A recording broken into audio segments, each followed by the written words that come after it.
The marble floor was cold against Madeline Cross's designer dress as she lay there, stunned, her $800 heels scattered across the restaurant like broken promises. Above her stood Ethan Brooks, the waiter she'd just kicked, the single father she'd humiliated, the nobody who'd just proven he was anything but. The room held its breath. Phones recorded everything. And in that electric silence, power shifted hands without a single punch thrown. But let me take you back to where this all began, because what happened next will blow your mind.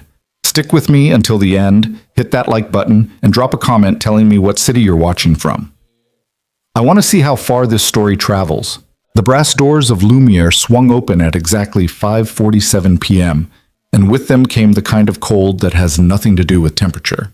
Ethan Brooks felt it immediately, that shift in air pressure that happens when someone important enters a room and expects the world to rearrange itself accordingly. He was polishing water glasses behind the bar when she walked in, this woman whose presence demanded attention like a fire alarm. Madeline Cross. He didn't know her name yet, but he recognized the type. Tailored power suit that probably cost more than his car, heels that clicked against marble like a countdown, and that particular way of scanning a room as if taking inventory of everything she owned, which, in her mind, likely included the people. Ethan. Marco, the floor manager, appeared at his elbow, voice tight with the special kind of stress reserved for VIP service. Table 7, the Cross party. She's early, she's alone until her guests arrive, and she's... He paused, searching for diplomatic phrasing. Particular. Ethan nodded, setting down the glass with the careful precision that defined everything he did. Particular. That was restaurant code for difficult, demanding, or downright cruel, wrapped in the thin veneer of professionalism that kept servers employed and bills paid. I've got it, Ethan said quietly, already reaching for the leather-bound menu, already shifting into that mental space where nothing personal could touch him. It was a skill he'd perfected over 3 years of serving people who looked through him like he was made of glass. Table 7 sat in the center of the main dining room, the power position, visible from every angle, under the crystal chandelier that threw fractured light across white tablecloths like scattered diamonds. Madeline Cross had already seated herself, phone in one hand, the other drumming an impatient rhythm against the table edge. Ethan approached with the smooth, unhurried pace of someone who understood that in places like Lumiere, rushing suggested desperation, and desperation suggested weakness. Good evening, ma'am. Welcome to Lumiere. My name is Ethan, and I'll be taking care of you this evening. She didn't look up. Her fingers continued their dance across her phone screen, manicured nails clicking a sharp counterpoint to his greeting. 10 seconds passed. 15. The silence stretched into rudeness, intentional and pointed. Can I start you with something to drink while you wait for your party? Pellegrino, room temperature, lemon, not lime, and make sure the glass is actually clean this time. Her eyes flicked up for half a second, just long enough to assess and dismiss him in a single glance. Your staff has a habit of leaving lipstick marks. Of course, I'll bring that right away. As Ethan turned toward the bar, he caught his reflection in one of the restaurant's many mirrors. A tall, lean man in his early 30s, dark hair pulled back neatly, white shirt pressed within an inch of its life, expression carefully neutral. He looked exactly like what he was supposed to be. Invisible, efficient, interchangeable with any other server in any other high-end restaurant. No one looking at him would guess what he'd been before, what he'd trained for, what he'd walked away from when Lily was born and her mother died and the world suddenly became about something bigger than himself. No one looking at him would see the scars hidden under his sleeves or the discipline that kept his hands steady, even when his mind wandered to his daughter, currently at the neighbor's apartment doing homework, waiting for him to come home smelling like expensive food they'd never taste. Pellegrino, room temp, lemon, he told James, the bartender, who was already reaching for the green bottle. Cross? James asked, and when Ethan nodded, he grimaced. Heard about her. Investment banker. Made her fortune shorting companies into bankruptcy. Real sweetheart. They all are, Ethan said without inflection, taking the glass and checking it against the light for any imperfection that might trigger another complaint. Spotless. He added the lemon wedge and headed back. The restaurant was filling now, that 6 o'clock rush when reservations stacked like dominoes, and the kitchen began its nightly orchestration of controlled chaos. Ethan wove through the maze of tables with the spatial awareness that came from years of carrying hot plates through tight spaces, aware of every elbow, every pulled-out chair, every server moving in the opposite direction. He set the water down in front of Madeline Cross with quiet precision, the glass meeting the table without a sound. "Your Pellegrino, ma'am. Are you expecting your guests soon, or would you like to hear about our specials while you wait?" This time she did look up, and her eyes were the color of winter ice. Not the pretty kind that sparkles in sunlight, but the dangerous kind that hides how thin it is until you're already falling through. "What I would like," she said slowly, as if speaking to someone who might not understand English, "is for you to do your job without requiring constant instruction. I ordered water. You brought water. This doesn't necessitate conversation." Behind them, Ethan sensed rather than saw other diners glancing over, attracted by the sharp edge in her voice. This was how it started in places like this, a small moment of casual cruelty that could either dissipate or escalate depending on how the target responded. "Understood. I'll check back when your guests arrive." "You'll check back when I signal you," Madeline corrected. "I don't need a waiter hovering like a puppy hoping for scraps." Ethan nodded once, keeping his face still, and stepped back to his position near the bar where he could observe his tables without being intrusive. His jaw ached from clenching, a physical reminder to relax, to breathe, to remember this was temporary. 4 more hours. Then he could go home to Lily, help her with her math homework, read her a chapter of whatever book they were on, currently the Chronicles of Narnia, and pretend for a little while that they weren't one missed shift away from eviction. "You good?" Marco appeared again, this time with that particular concern that suggested he'd witnessed the interaction. "Fine." She's always like this. Last month she made Sarah cry. Before that she sent back 3 steaks claiming they weren't cooked right. Chefs swore they were perfect. "I can handle it," Ethan said, because what else was there to say? He couldn't afford to request a table transfer, couldn't afford to show weakness, couldn't afford anything except absolute professionalism until his shift ended and he could collapse in his car in the parking lot like he sometimes did, forehead against the steering wheel, counting down from 10 until the day released its grip on his chest. At 6:23, Madeline's guests arrived, 3 men in suits that probably cost more than Ethan's yearly salary, all wearing the same expression of practiced confidence that came from never having to question whether they belonged somewhere.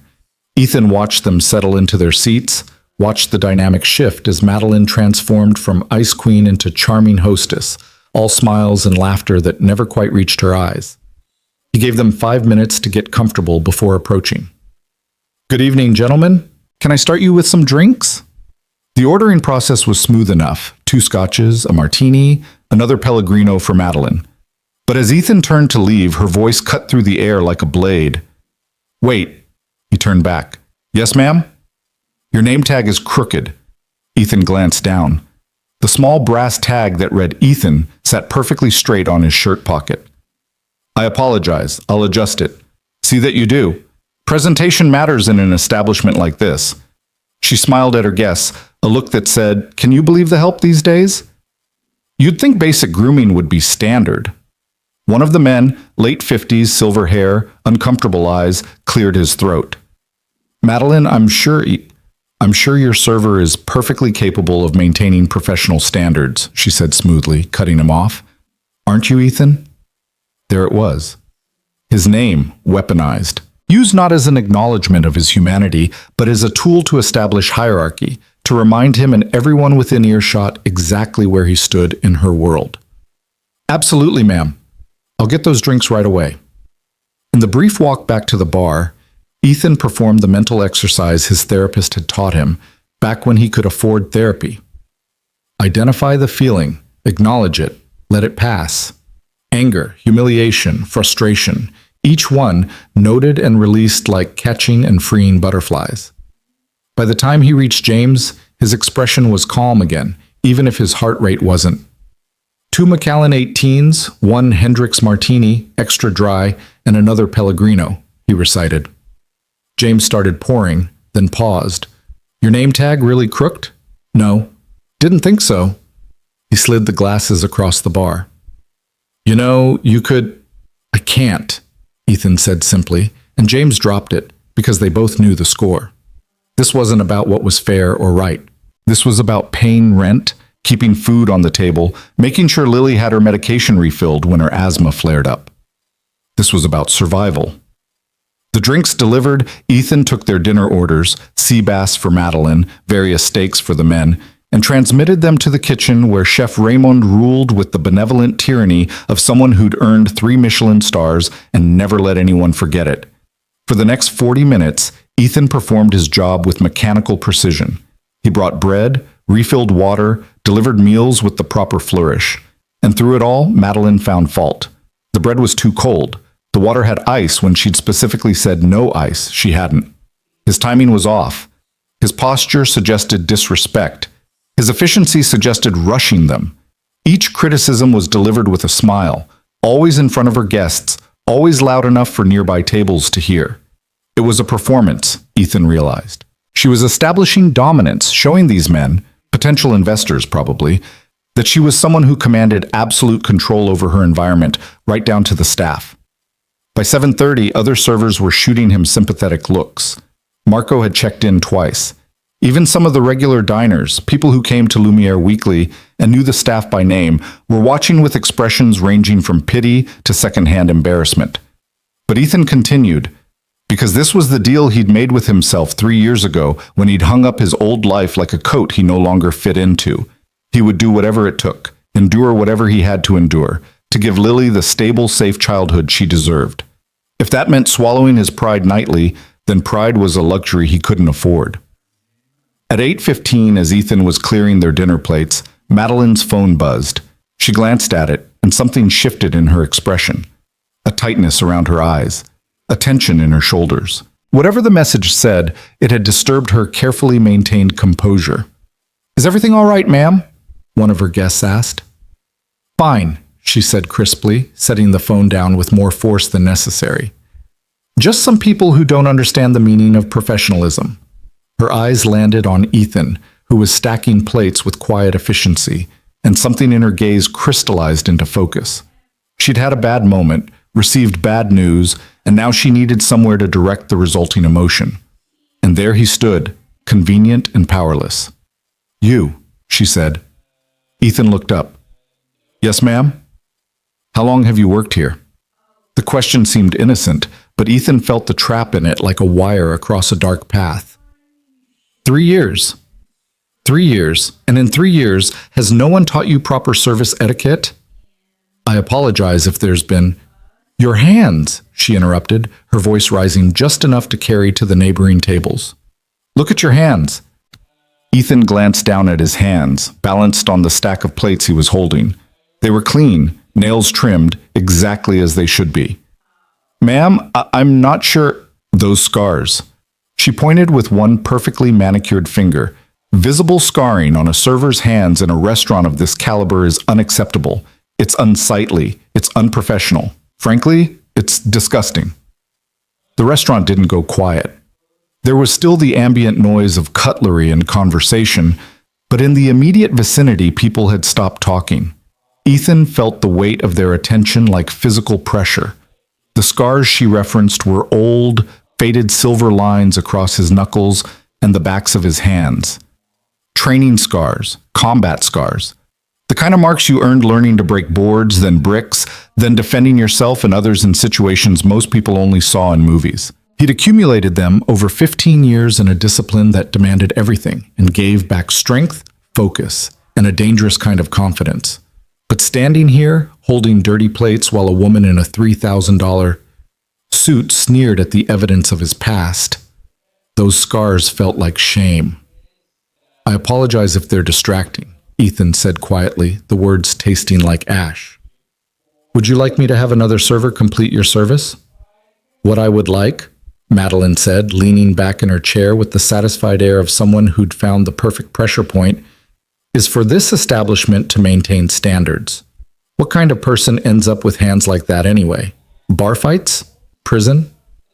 "Madeline," the silver-haired man tried again, clearly uncomfortable. "This seems what, Richard? I'm simply pointing out that when I pay $400 for a meal, I expect a certain level of refinement. not to be served by someone who looks like they've been in street brawls. Ethan felt something shift inside him. Not anger exactly, but a kind of cold clarity. This wasn't about his hands or his service or anything he'd actually done wrong. This was about power, pure and simple. She was upset about something in her life, and he was the easiest target for her to reassert control. He could walk away, should walk away. Take the plates to the kitchen, inform Marco he needed to be removed from the table. Let someone else finish the shift. It would mean less tip money, would mean explaining to his manager why he couldn't handle a difficult customer, would mean another mark against him in a job where 3 marks meant unemployment. But looking at Madeline Cross, seeing the cold satisfaction in her eyes as she waited for him to bow lower, to apologize more profusely, to accept her assessment of his worth, Ethan felt something he hadn't felt in years, the quiet, centered calm that came before a fight. Not a physical fight. He would never, but a different kind of confrontation, one where he simply refused to participate in his own humiliation. "They're for martial arts training," he said, his voice level and clear. 15 years of Muay Thai and Brazilian Jiu-Jitsu. The scarring is from conditioning work, repeated impact training that strengthens bones and tissue. It's common among serious practitioners. The table went silent. Madeline's eyes narrowed. "I apologize if they offend you," Ethan continued, "but they're a part of who I am, and I'm not ashamed of them. Now, can I interest anyone in dessert, or would you prefer your check?" For 3 seconds, maybe 4, nobody moved. The air itself seemed to hold its breath, waiting to see which way this would break. Then Madeline stood up. She didn't stand like someone preparing to leave. She stood like someone preparing for battle, her chair scraping back against marble with a sound like a sword being drawn. "How dare you?" she said, her voice low and dangerous. "How dare you speak to me like that?" "I spoke respectfully. You spoke like someone who's forgotten his place." She took a step closer, invading the space between server and guest that was supposed to remain inviolate. "Do you know who I am?" "Madeline Cross, investment banker. I was briefed when you made your reservation. Then you know that one phone call from me could end this restaurant's financing. One word from me could close these doors permanently." Another step. They were now less than 2 feet apart, her face tilted up toward his, eyes blazing with the kind of rage that came from someone unaccustomed to anything less than immediate compliance. "And you want to get smart with me over your disgusting hands?" Ethan was aware of multiple things simultaneously. The phones coming out at nearby tables, recording this interaction for social media. Marco frozen near the kitchen door, clearly trying to decide whether to intervene. The 3 businessmen at Madeline's table looking various shades of uncomfortable, but saying nothing, doing nothing, protecting their own interests by staying silent. And he was aware of his daughter, Lily, age 7, who would be getting ready for bed soon in their tiny apartment, who trusted him to come home every night, who believed her daddy was strong and good and would always keep them safe. "Ma'am," Ethan said quietly, "I'm going to step back now, and I'm going to get my manager. I think that's best for everyone." "What's best," Madeline hissed, "is for you to get on your knees and apologize, right here, right now, in front of everyone. Maybe then I'll consider not having you fired and blacklisted from every decent restaurant in this city." The room had gone quiet now, really quiet, conversation dying out in concentric circles as more people became aware of the confrontation unfolding in the center of the dining room. Ethan looked at this woman, this person who'd probably never struggled for anything in her life, who'd never had to choose between paying for medicine or electricity, who'd never held a sick child and felt the terror of not knowing if you could afford the doctor, and he felt something close to pity. "No," he said simply. Madeline blinked, as if the word didn't compute. "What did you just say?" "I said no. I'm not getting on my knees. I'm not apologizing for explaining my scars when you demanded an explanation. And I'm not going to pretend that your behavior tonight has been anything other than deliberately cruel." He spoke calmly, without heat, just stating facts. "I'm sorry you're having a bad day. I'm sorry something in your life has made you feel like you need to tear someone else down to feel powerful, but I'm done participating in it." He turned toward the kitchen, toward Marco, toward safety and professional distance. He never saw her hand coming. The slap caught him across the left cheek, hard enough that his head snapped to the side, hard enough that his vision sparked white at the edges. The sound of it, sharp, meaty, unmistakable, echoed through the silent restaurant like a gunshot. Ethan froze. Every instinct, every trained response, every muscle memory from 15 years of fighting screamed at him to react, to move, to defend himself. His body knew what to do.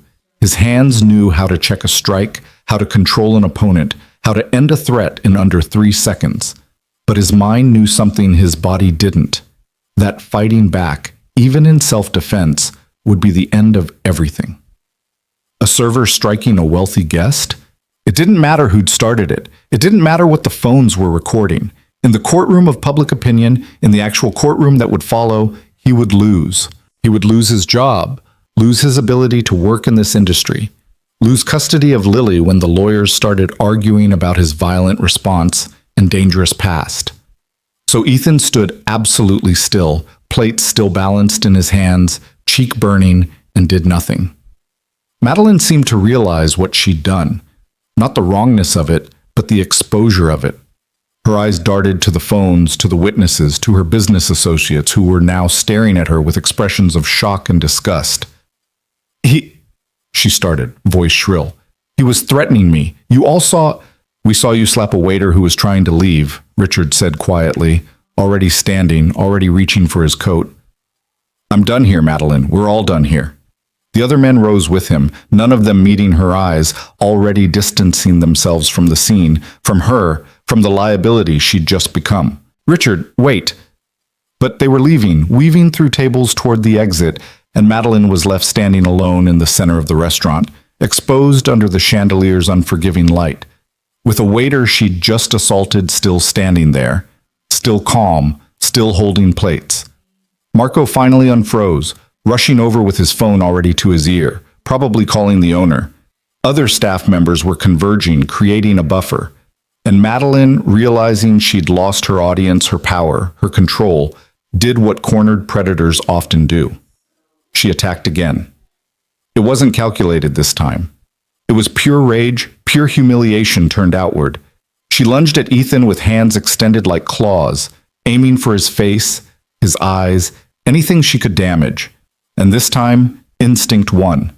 Ethan moved, not to strike, not to hurt, but to protect himself with the ingrained efficiency of someone who'd spent thousands of hours training for exactly this kind of situation. He shifted his weight, pivoted, let her momentum carry her past him while he simply wasn't there anymore. The plates he'd been holding crashed to the floor, a sound like breaking glass and splintering ceramic that somehow seemed quieter than it should have been against the backdrop of gasps and shocked exclamations. Madeline stumbled, off balance, reaching for purchase and finding nothing but air. Her expensive heels, beautiful but impractical, caught on the marble floor, betrayed her, sent her sprawling forward with a cry that was equal parts rage and surprise. She hit the ground hard, designer dress splayed around her, phone skittering across the floor, one shoe coming off entirely. And Ethan stood above her, hands empty now, breathing steady, having not struck a single blow. The silence that followed was absolute. Madeline pushed herself up on her elbows, hair disheveled, makeup smudged, looking for the first time that evening like something other than perfectly composed. Her eyes found Ethan's, and in them he saw something she probably hadn't felt in years. Genuine fear. Because she'd just attacked someone, and that someone had moved like water, like smoke, like someone who understood violence at a level she couldn't comprehend, and he'd chosen not to hurt her. That choice, somehow, was more terrifying than if he'd fought back. Security, Marco was saying into his phone. Yes, immediately, we have a situation. People were standing now, some recording, some just watching, some moving toward the exit because they'd paid for dinner and entertainment, but not this kind of scene. The kitchen door swung open and Chef Raymond appeared, took in the situation with one sweeping glance and nodded at Ethan, a gesture that somehow conveyed understanding, support, and sympathy all at once. Ethan looked down at Madeline Cross, this woman who'd set out to destroy his evening, his pride, possibly his entire livelihood, and felt nothing but exhaustion. I need to clock out, he said to Marco, his voice carrying in the silence. Is that all right? Marco nodded, still on the phone. Take tomorrow off too, paid. We'll handle this. Ethan untied his apron with steady hands, folded it once, twice, set it on the nearest empty table with the kind of care he'd given everything that evening. Then he walked toward the employee exit, his footsteps echoing against marble, aware of every eye on him, but looking at none of them. Behind him, he heard Madeline starting to speak, her voice rising. "He attacked me. You all saw. He's some kind of—" But he was already pushing through the door, already in the back corridor where the beautiful veneer of Lumiere gave way to concrete and fluorescent lights, already shedding the mask of the quiet waiter and feeling, for the first time in hours, like himself. His hands were shaking now, adrenaline catching up. He leaned against the wall, counted to 10, then 20, waiting for his heart rate to settle. A phone call to Mrs. Chen, his neighbor, to let her know he'd be home soon. A brief conversation with the owner, Mr. Castellano, who'd arrived with security and wanted his statement, his side, his truth. Security footage pulled, witness statements gathered, the efficient machinery of liability management spinning into action. Through it all, Ethan remained calm, remained factual, remained professional. Yes, she'd slapped him. No, he hadn't struck back. Yes, she'd attacked again. No, he'd only evaded. Yes, he had martial arts training. No, he'd never used it aggressively. 2 hours later, long after Madeline Cross had been escorted from the building, still threatening lawsuits and ruin, Ethan finally walked to his car. A 15-year-old Honda with a cracked windshield and 190,000 miles on the odometer. He sat in the driver's seat, forehead against the steering wheel, and allowed himself 10 seconds of complete stillness. 10 seconds where he wasn't a waiter, wasn't a father, wasn't anything except a man who was so very tired. Then he started the engine, pulled out of the parking lot, and drove home to his daughter, who was still awake, still waiting, still believing that her daddy was strong and good and would always keep them safe.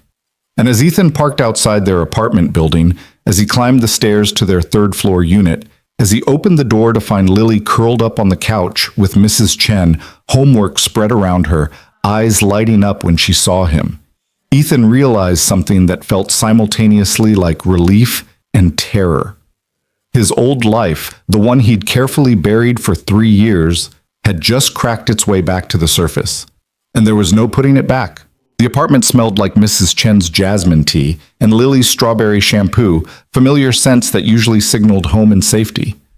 But tonight they felt fragile, like everything else in Ethan's carefully constructed world.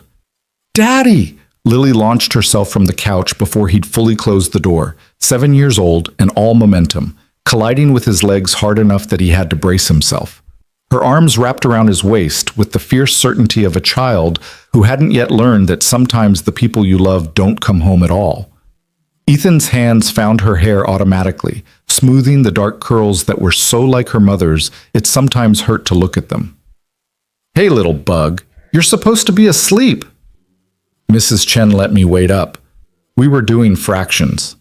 She pulled back, looking up at him with eyes that were his own, dark brown, serious, seeing too much. "Your face is red."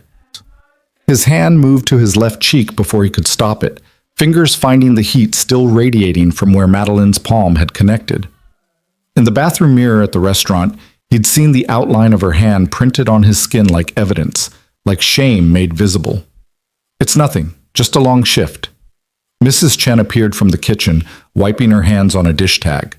She was 73, widowed, sharp as broken glass despite what her age might suggest. Her eyes went immediately to his face, then to his hands, reading the story his body told even when his mouth stayed quiet. "Lily, sweet girl, why don't you get your pajamas on? Your daddy needs to talk to me about boring adult things." "But go on, I'll come tuck you in." Ethan gave her a gentle push toward her bedroom, waited until the door closed before he let his shoulders drop, let the weight of the evening settle onto him like a wet coat. Mrs. Chen crossed her arms. "What happened?" A guest got upset. "Ethan." The way she said his name, patient but immovable, the tone of someone who'd raised 4 children and buried a husband and didn't have time for half-truths, broke through his remaining defenses. "She slapped me, in front of the whole restaurant, then tried to attack me again when I wouldn't apologize for existing." The words came out flat, drained of emotion. "I moved out of the way, and she fell. Security footage caught everything. My manager says I'm clear, but you're terrified," Mrs. Chen finished quietly. Ethan nodded, not trusting his voice, because that was the truth underneath everything else. Not anger at Madeline, not even humiliation at being struck in public, just pure animal terror that this incident would somehow spiral, would reach the family court judge who'd granted him custody, would give Lily's maternal grandparents the ammunition they'd been looking for to take her away. They'd never approved of him, the fighter, the man with no college degree, the one who'd gotten their daughter pregnant and then had the audacity to survive her when a drunk driver ran a red light 3 weeks after Lily was born. For 3 years, they'd been circling like sharks, waiting for him to fail, to prove their assessment correct. And now he'd been involved in an altercation with a wealthy woman who probably had lawyers on speed dial. "Listen to me." Mrs. Chen's hand found his shoulder, grip surprisingly strong.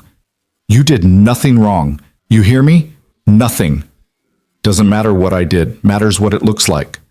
Then we make sure it looks like the truth, which is that you were assaulted and defended yourself without raising a hand to her. That's not a crime, Ethan. That's restraint." He wanted to believe her, wanted to accept the simple arithmetic of right and wrong, innocent and guilty. But he'd been navigating the world long enough to know that math didn't always work the same way for everyone. "I should check on Lily," he said, moving toward her bedroom before Mrs. Chen could push deeper, could ask the questions that would unravel him completely.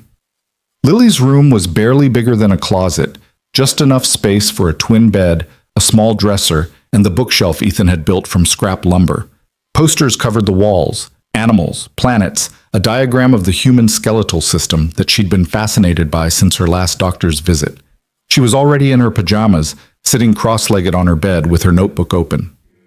"What are you working on?" Ethan asked, settling onto the edge of her mattress. "Math. Mrs. Chen said if I get all the problems right, she'll teach me about percentages next." Lily's pencil moved across the paper with careful precision. "Did you bring me anything?"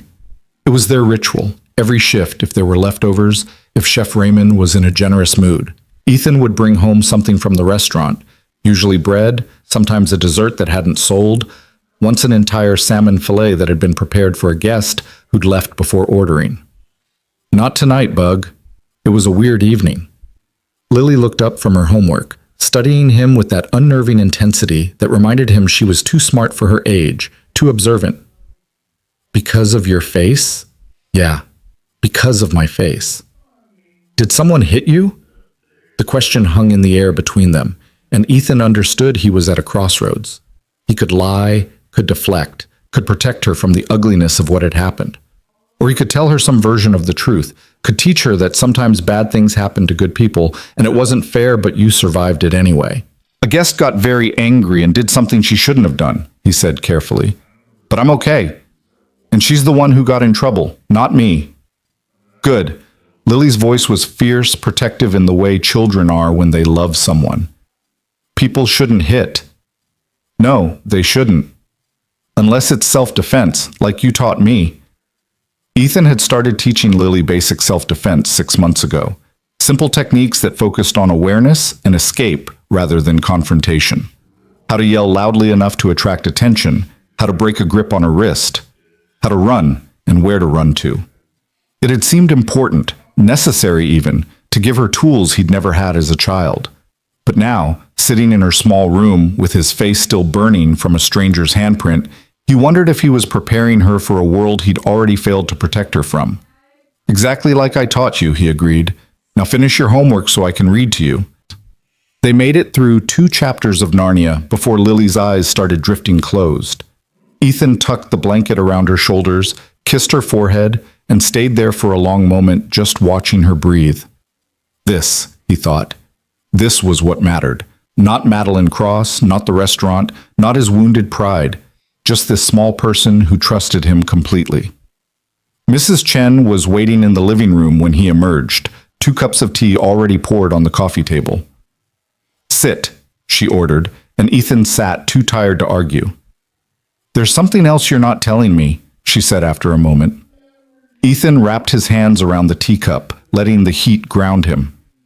"The woman, Madeline Cross, she's connected, rich, powerful, the kind of person who could make my life very difficult if she wanted to."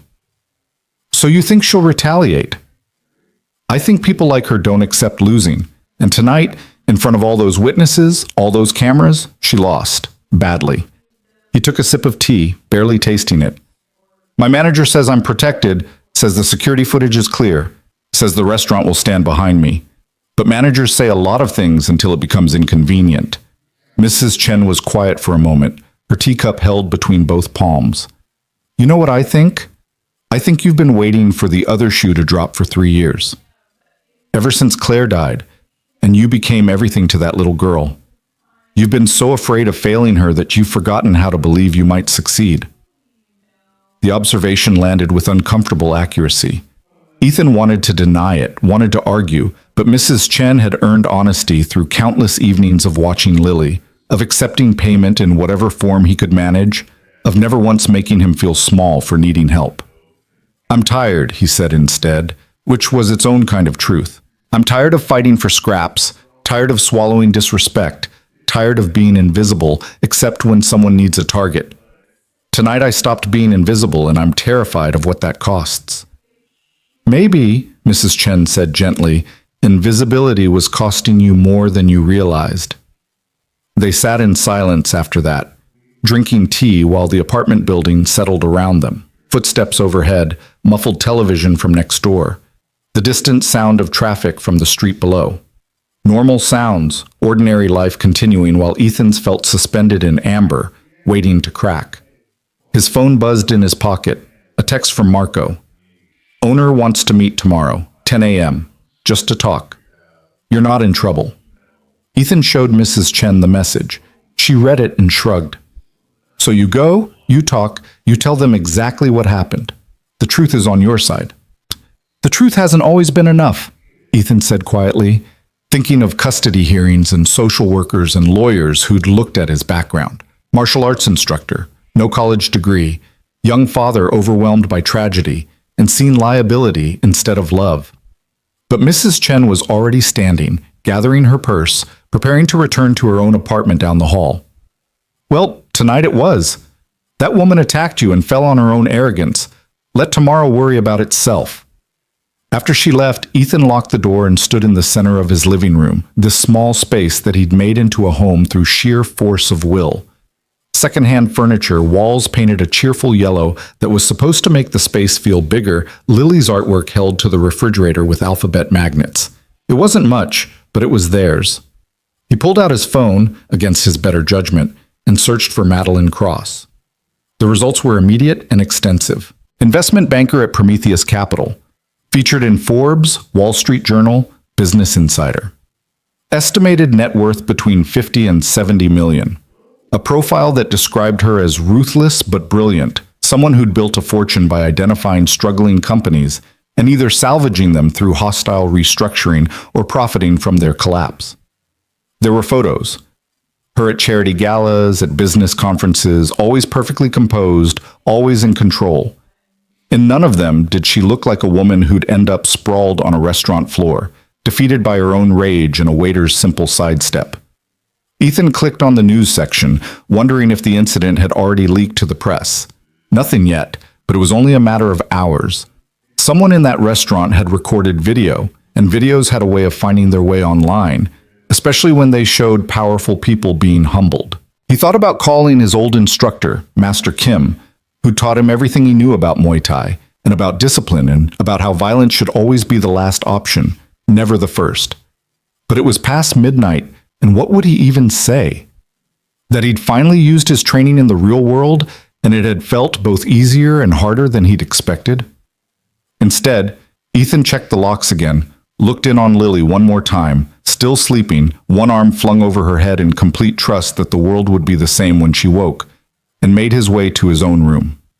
Sleep didn't come. He lay in the darkness, replaying the evening frame by frame, analyzing every moment like footage from a training session.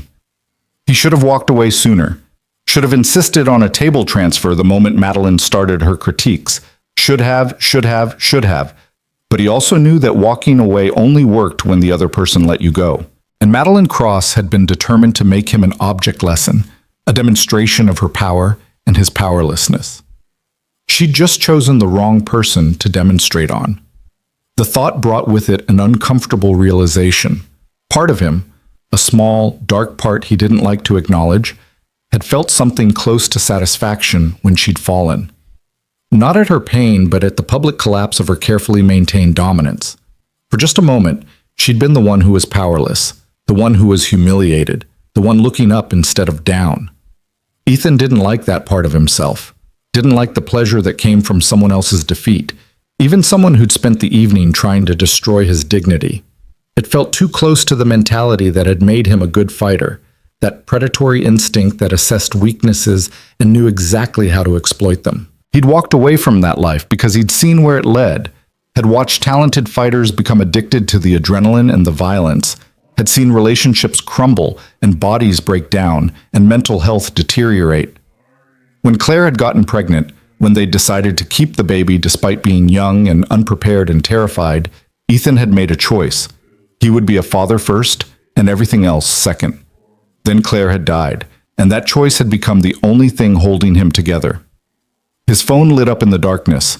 Another text, this time from a number he didn't recognize.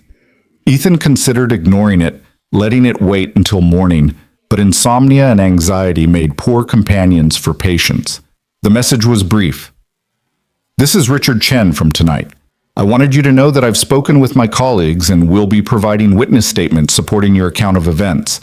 What Madeline did was inexcusable. I apologize for not intervening sooner. Ethan stared at the text, reading it 3 times to make sure he understood correctly. Richard Chen, the silver-haired businessman who'd tried twice to stop Madeline's escalation, who'd walked out with his colleagues when she'd slapped Ethan. He was offering support, taking a stand against someone who probably had significant power in their shared industry. Thank you, Ethan typed back. That means more than you know. The response came quickly. I have a daughter your age. If someone treated her the way Madeline treated you, I'd want to believe that someone would stand up for her. Good luck tomorrow.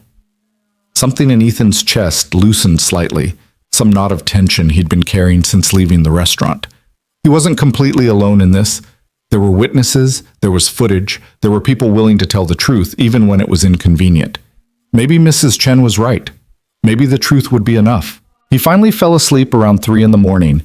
His dreams a confused jumble of restaurant tables and fighting rings, of Lily calling for him while he was trapped behind glass, of Madeline's face transforming into the judge who'd granted him custody, saying over and over, "You're not good enough. You were never good enough." The alarm went off at 7, brutally early after so little sleep, but Lily had school and routines mattered. Ethan dragged himself out of bed, made breakfast, cereal and toast, nothing fancy but consistent, and helped his daughter get ready while keeping his own exhaustion hidden behind practiced normalcy. Are you going to work today? Lily asked, around a mouthful of Cheerios. I have a meeting first, then maybe. We'll see. Will the mean lady be there? Ethan paused in the middle of packing her lunch. What do you know about a mean lady? I heard you and Mrs. Chen talking last night. The walls are thin. She said it matter-of-factly, without accusation. Is she going to try to take me away? The question hit him like a physical blow, all his worst fears given voice by the one person he'd been trying to protect from them. Ethan abandoned the lunch bag and knelt down next to Lily's chair, bringing himself to her eye level. No, he said firmly. Nobody is taking you away from me. Ever.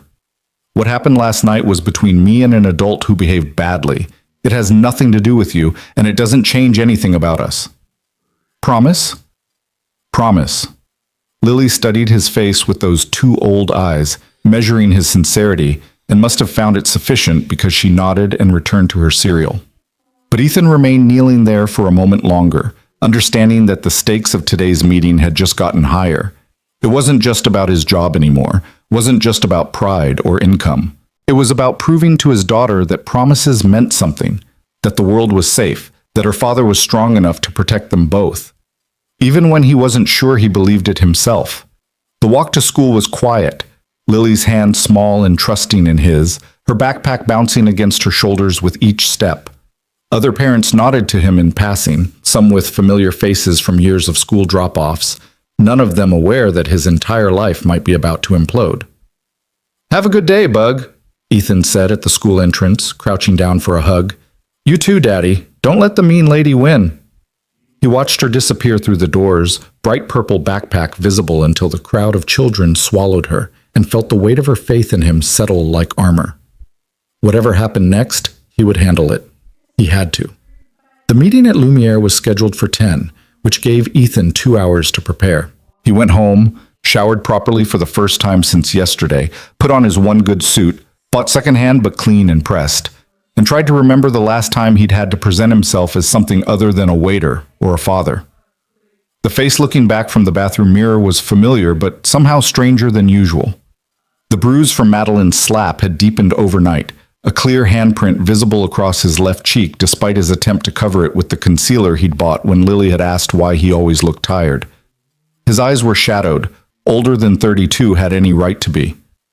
But underneath the exhaustion and the anxiety, there was something else, a kind of steel he'd thought he'd left behind in the fighting ring. The part of him that knew how to take a hit and stay standing, that understood pain was temporary but quitting was permanent. He'd need that part of himself today. The drive to Lumiere felt surreal in daylight, the building less imposing without its evening lighting and wealthy clientele. Ethan parked in the employee lot, noticed Marco's car already there, along with several others he didn't recognize, and felt his pulse quicken. Marco met him at the employee entrance, looking exhausted. "How are you holding up?" "I've been better." "What's the situation?" "Owner is inside with the restaurant's lawyer and head of HR. They want your statement, want to make sure we're all on the same page about what happened." Marco's expression was sympathetic but cautious. "Madeline's attorney called this morning. They're threatening to sue for assault." Of course they were. Ethan had expected nothing less, but hearing it confirmed still felt like a punch to the gut. "I never touched her." "We know. The footage proves it. But her lawyer is claiming you used advanced combat techniques to cause her fall, that you deliberately put her in danger by not catching her or something." Marco shook his head. "It's garbage, but it's expensive garbage that could drag on for months." They walked through the quiet restaurant, chairs still on tables from the night crew's closing routine, morning light streaming through windows that overlooked the city. In the evening, this place sparkled with wealth and possibility. In the harsh light of morning, it just looked like what it was. A business, calculating costs and liability, measuring loyalty against legal exposure. The owner's office was in the back, past the kitchen where prep cooks were already working, past the storage rooms and employee lockers. Mr. Castellano was behind his desk, flanked by a woman in a sharp blazer who introduced herself as Patricia Monroe, attorney, and a younger man who was apparently Gerald from HR. "Ethan, please sit." Mr. Castellano gestured to the chair across from him. He was in his 60s, second-generation restaurateur, someone who'd built Lumiere's reputation on excellence and discretion. "How are you feeling?" "Honestly, anxious." "Understandable. You had a traumatic experience last night." Patricia leaned forward, legal pad open in front of her. "I've reviewed the security footage and taken statements from staff and guests. What I need now is your account, in your own words, of everything that happened from the moment Ms. Cross entered the restaurant until you left the building." So Ethan told the story again, carefully, chronologically, trying to include every detail no matter how small. The initial complaints, the escalating criticism, the comments about his hands, the slap, his attempt to walk away, her second attack, his evasion, her fall. Patricia took notes without interrupting, her expression neutral. When he finished, she reviewed her pages for a long moment before looking up. "Your story is consistent with every other account we've received and with the video evidence. You are not in any legal jeopardy regarding the incident itself." She paused. "However, Ms. Cross's attorney is pursuing a different angle. They're arguing that your martial arts background represents a dangerous element that the restaurant should have disclosed to guests, and that your presence on the floor created an implicit threat." "That's insane," Marco said from where he stood near the door. "Ethan has worked here for 3 years without a single incident." "I agree it's a weak argument," Patricia said, "but it's the argument they're making, and given Ms. Cross's resources and profile, they can afford to make noise about it even if they eventually lose." Mr. Castellano cleared his throat. "Which brings us to the difficult part of this conversation. Ethan, you're a good employee, one of our best, but we're a small operation, and a prolonged legal battle could damage our reputation and our financing. Ethan felt the conversation's direction like a cold wind. You're letting me go. We're offering you a severance package, Gerald from HR interjected quickly. 3 months' salary, continuation of health benefits for 6 months, and a positive reference. In exchange, you'd sign an agreement not to speak publicly about the incident or pursue any legal action against the restaurant. The words felt distant, echoing like they were reaching Ethan through water. They were paying him to disappear, to make this problem go away quietly, to absolve them of any responsibility for what had happened to him in their dining room while he was doing his job. And if I don't sign? Patricia's expression softened slightly. Then you remain employed, but we can't guarantee your hours won't be reduced as we evaluate our staffing needs. And without a settlement agreement, if Ms. Cross's lawsuit proceeds and you're named as a co-defendant along with the restaurant, we wouldn't be able to provide legal representation for you specifically. There it was, laid out with brutal clarity. Take the money and go, or stay, and fight alone against an opponent with unlimited resources. Ethan looked at Mr. Castellano, this man he'd worked for loyally, who'd complimented his professionalism countless times, who'd trusted him with VIP guests. What would you do if you were me? The owner had the grace to look uncomfortable. I'd take the severance. 3 months gives you time to find something else, and the reference will help. Fighting this, even if you win eventually, will cost you more than you gain. So she wins, Ethan said quietly. She assaults me, tries to ruin me, and she wins because she can afford better lawyers. She doesn't win, Patricia said. She's lost her business relationships. Richard Chen and his colleagues have already pulled their investment. She's got video of her attacking a service worker all over social media as of this morning. Her reputation is taking a massive hit. But that doesn't change your reality, which is that prolonged litigation would be devastating for you financially and personally. Ethan closed his eyes, thinking of Lily, of the promise he'd made that morning, of 3 years of careful stability about to crumble. The severance would cover their rent, would give him breathing room to find another job, would let him avoid a court battle that could be used against him in custody disputes. It was the smart choice, the practical choice. It was also surrender. Can I have 24 hours to think about it? Mr. Castellano nodded. Of course, but Ethan, understand that either way you're not scheduled to work until this is resolved. We're calling it administrative leave, paid for now, but that's the situation. The meeting ended shortly after, with assurances and handshakes that felt hollow. Marco walked Ethan back to his car, neither of them speaking until they were outside, away from the building's careful professionalism. This is wrong, Marco finally said. Yeah, it is. You should fight it. You should make them stand behind you. Ethan leaned against his Honda, feeling every hour of missed sleep, every ounce of stress. With what, Marco? I can't afford a lawyer. I can barely afford my rent. Fighting this means risking everything on principle, and principle doesn't keep my daughter fed. So you're just going to let her get away with it? She's not getting away with anything. You heard Patricia. Her reputation is already damaged, but my reputation, my ability to work, my custody of Lily, those I can't afford to risk. Marco looked like he wanted to argue more, but something in Ethan's expression must have stopped him. Instead, he just gripped Ethan's shoulder briefly. Whatever you decide, I'll back you, for whatever that's worth. It's worth a lot.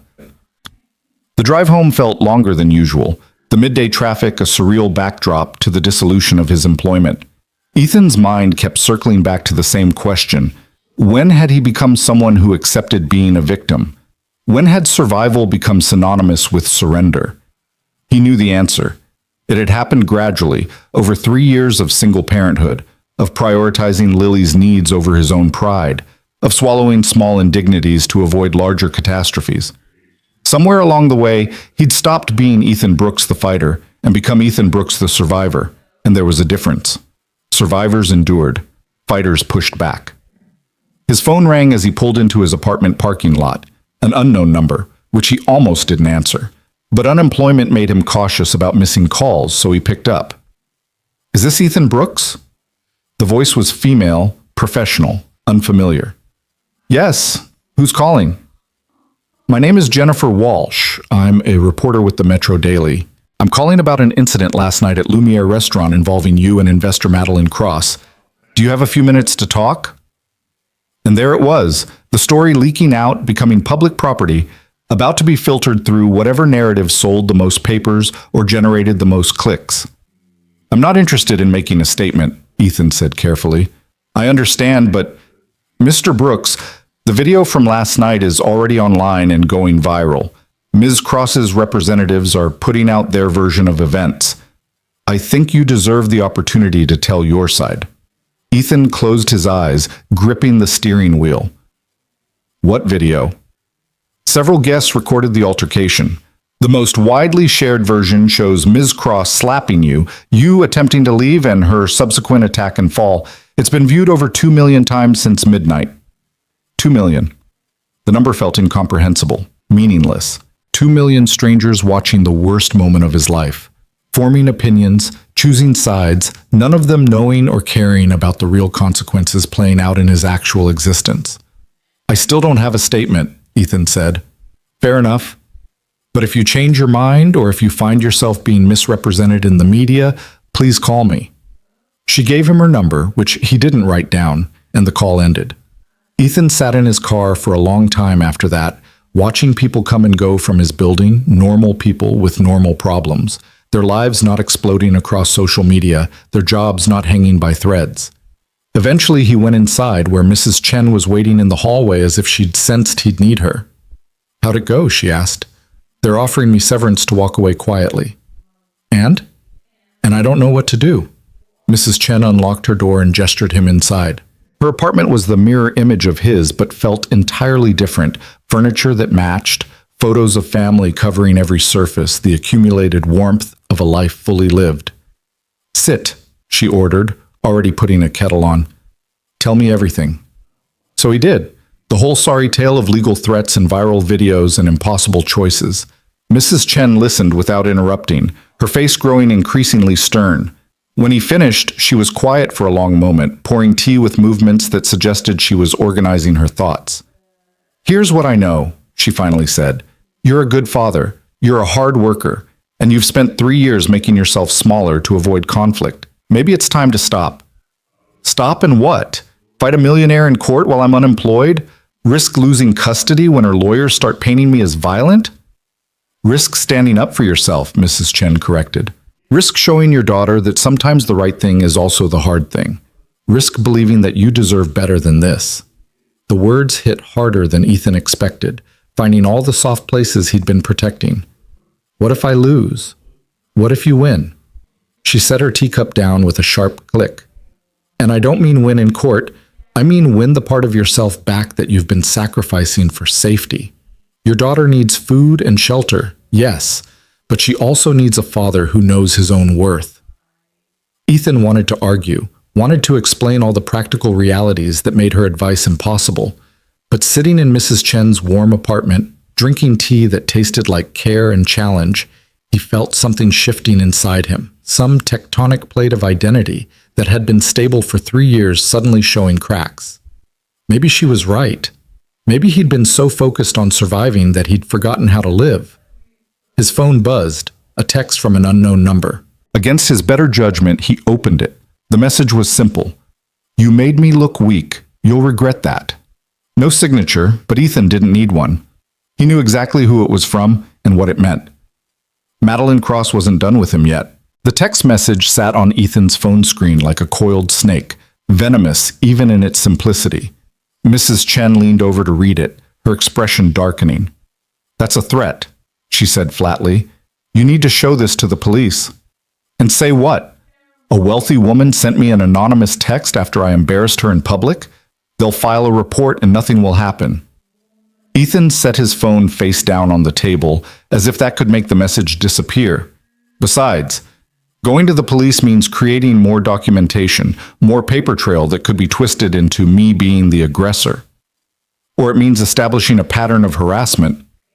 Mrs. Chen's voice had taken on the steel quality that suggested she was done with patience. Ethan, this woman attacked you once already. What makes you think she'll stop? The question hung in the air between them, unanswerable because they both knew the truth. People like Madeline Cross didn't stop. They escalated. They had the resources and the vindictiveness to turn revenge into a hobby, and they rarely faced consequences for it. "I need to pick up Lily in an hour," Ethan said, standing abruptly. The conversation was spiraling into territory he wasn't ready to navigate, choices he wasn't prepared to make. "Thank you for the tea. For listening." Mrs. Chen walked him to the door but caught his arm before he could leave. "Whatever you decide about the severance, about fighting back or walking away, just promise me one thing. Promise you won't let fear make the decision for you." Ethan nodded, not trusting his voice, and escaped to his own apartment where the walls felt too close and the silence too loud. He pulled out his laptop, opened it to check his bank account balance, then closed it again without looking. Some numbers were better left unknown when you were trying to maintain hope. Instead, he navigated to a news website, searching for his own name with the kind of morbid curiosity that he knew was unhealthy but couldn't resist. The results came back immediately, a cascade of headlines that made his stomach turn. Video: Waiter uses martial arts training against restaurant guest. Investment banker Madeline Cross involved in altercation at luxury restaurant. Viral moment: when the quiet ones fight back. Ethan clicked on the first video link, watching footage taken from someone's phone at a nearby table. The quality was grainy but clear enough. There was Madeline standing too close, her voice rising. There was Ethan, plates in hand, trying to step back. The slap happened off screen, but the sound of it carried, sharp and unmistakable. Then came the moment he'd been dreading to see from an outside perspective. Madeline lunging at him, hands extended like claws, his body moving almost before his brain registered the threat, pivoting with the fluid economy of someone who'd trained the response into muscle memory. The plates falling, shattering across marble. Madeline's momentum carrying her forward into empty space where Ethan had been a split second before. Her fall seemed to happen in slow motion in the video, her expression shifting from rage to surprise to fear in the space of a heartbeat. The sound when she hit the ground was sickening even through phone speakers, and the collective gasp from the restaurant patrons created an audio backdrop that made the whole thing feel staged, theatrical.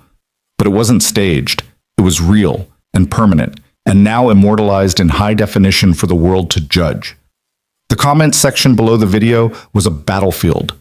Half the commenters praised Ethan for his restraint, calling him a hero for not fighting back. The other half accused him of using excessive force, of being a dangerous martial artist who should never have been working with the public, of deliberately humming Madeline even though the video clearly showed otherwise. "This is what happens when restaurants hire thugs instead of real professionals," one comment read, with over 3,000 likes. "Good for him," read another. "Rich people think they can treat service workers like garbage. She got what she deserved." Ethan closed the laptop before he could read more, his hands shaking slightly. This was his life now, dissected by strangers, reduced to a 30-second clip that people would watch while eating lunch or waiting in line, something to share and argue about and forget by tomorrow when the next viral moment came along. Except he wouldn't forget, and neither would Madeline Cross, judging by that text message. His phone rang again, another unknown number. This time Ethan let it go to voicemail, then listened to the message with growing dread. "Mr. Brooks, this is Detective Sarah Mendez with the City Police Department. I'm investigating a complaint filed by Madeline Cross regarding an incident at Lumiere Restaurant. I'd appreciate if you could come down to the station at your earliest convenience to give a statement. You're not under arrest or being charged with anything at this time, but Ms. Cross's legal team has been quite insistent that we investigate. Please call me back at this number." So it was starting. The legal machinery grinding into motion, positioning him as a suspect rather than a victim, forcing him to defend himself against accusations that should never have been taken seriously in the first place. Ethan saved the detective's number and immediately called the restaurant's lawyer, Patricia Monroe. She answered on the second ring, her voice brisk and professional. "I just got a call from police about giving a statement," Ethan said without preamble. "What do I do?" "Don't go alone. I'll accompany you as the restaurant's counsel, and I'd recommend we do it today rather than letting it hang over your head. Can you make it to the station by 3? "What about my daughter? School gets out at 3:15. "Bring her to my office first. My secretary can watch her while we handle this. It shouldn't take more than an hour." Patricia's tone softened slightly. "Ethan, This is standard procedure when someone with resources files a complaint. The detective will likely watch the video, hear your statement, and close the case. Don't panic. Easy for her to say. She wasn't the one whose entire existence was balanced on a knife edge, one wrong word away from disaster. But Ethan agreed to meet her at 2:30, giving him just enough time to pick up Lily and explain why they were taking a detour before going home. The afternoon crawled by with agonizing slowness. Ethan tried to distract himself with household chores, with job searching, with anything that might keep his mind from spiraling. But every task felt pointless, performative, like rearranging deck chairs on the Titanic. At 2:45, he stood outside Patricia's law office with Lily's hand in his, trying to project a calm he absolutely didn't feel. The building was downtown, all glass and steel, and the kind of understated wealth that came from charging $500 an hour. "Why are we here?" Lily asked for the third time, her backpack hanging heavy on her shoulders. "I need to talk to some people about work stuff. It's boring adult things. But Miss Patricia's secretary is really nice, and she has coloring books in her office." "I'm too old for coloring books," Lily informed him with 7-year-old dignity. "Then bring your homework. It won't take long, Bug, I promise." But Patricia met them in the lobby, shaking Lily's hand with the same seriousness she'd shown Ethan during their meeting. Her secretary, a woman named Carmen with kind eyes and graying hair, immediately engaged Lily in conversation about school and books and whether she liked horses, and within minutes his daughter was settled at a desk with her math homework spread out, seemingly unconcerned about the strangeness of the situation. "Ready?" Patricia asked Ethan, already walking toward the elevator. "No, but let's go anyway." The police station was less intimidating than Ethan had feared, more bureaucratic than dramatic. Detective Mendez turned out to be a woman in her 40s with tired eyes and the demeanor of someone who'd seen enough human stupidity to be unsurprised by anything. She led them to a small interview room that smelled like stale coffee and resignation. "Mr. Brooks, thank you for coming in. I want to be clear up front that you're not being accused of anything criminal at this point. Ms. Cross's attorney filed a complaint alleging assault, but after reviewing the security footage and witness statements, I'm not seeing grounds for charges. However, I do need your official statement for the record." Relief flooded through Ethan so quickly it made him dizzy. "So this is just procedural?" "Essentially, yes. Walk me through what happened from your perspective." So Ethan told the story again, the third or fourth time depending on how he counted, the details becoming almost mechanical through repetition. Detective Mendez took notes without much reaction, occasionally pausing the recording to ask clarifying questions. "And when she came at you the second time, you moved out of the way. Can you describe exactly how you moved?" "I pivoted to my left and stepped back.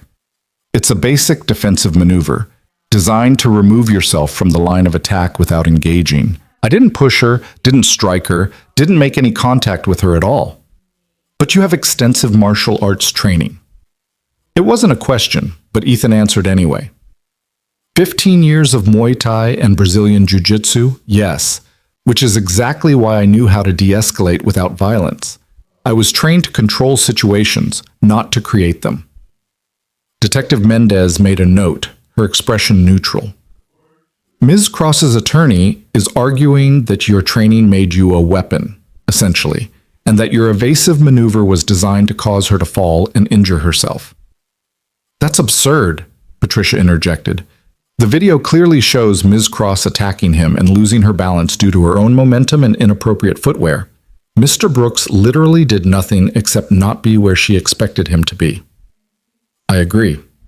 Which is why, like I said, I'm not pursuing charges, but I needed this statement to close out the complaint officially." Detective Mendez clicked off the recorder and leaned back in her chair.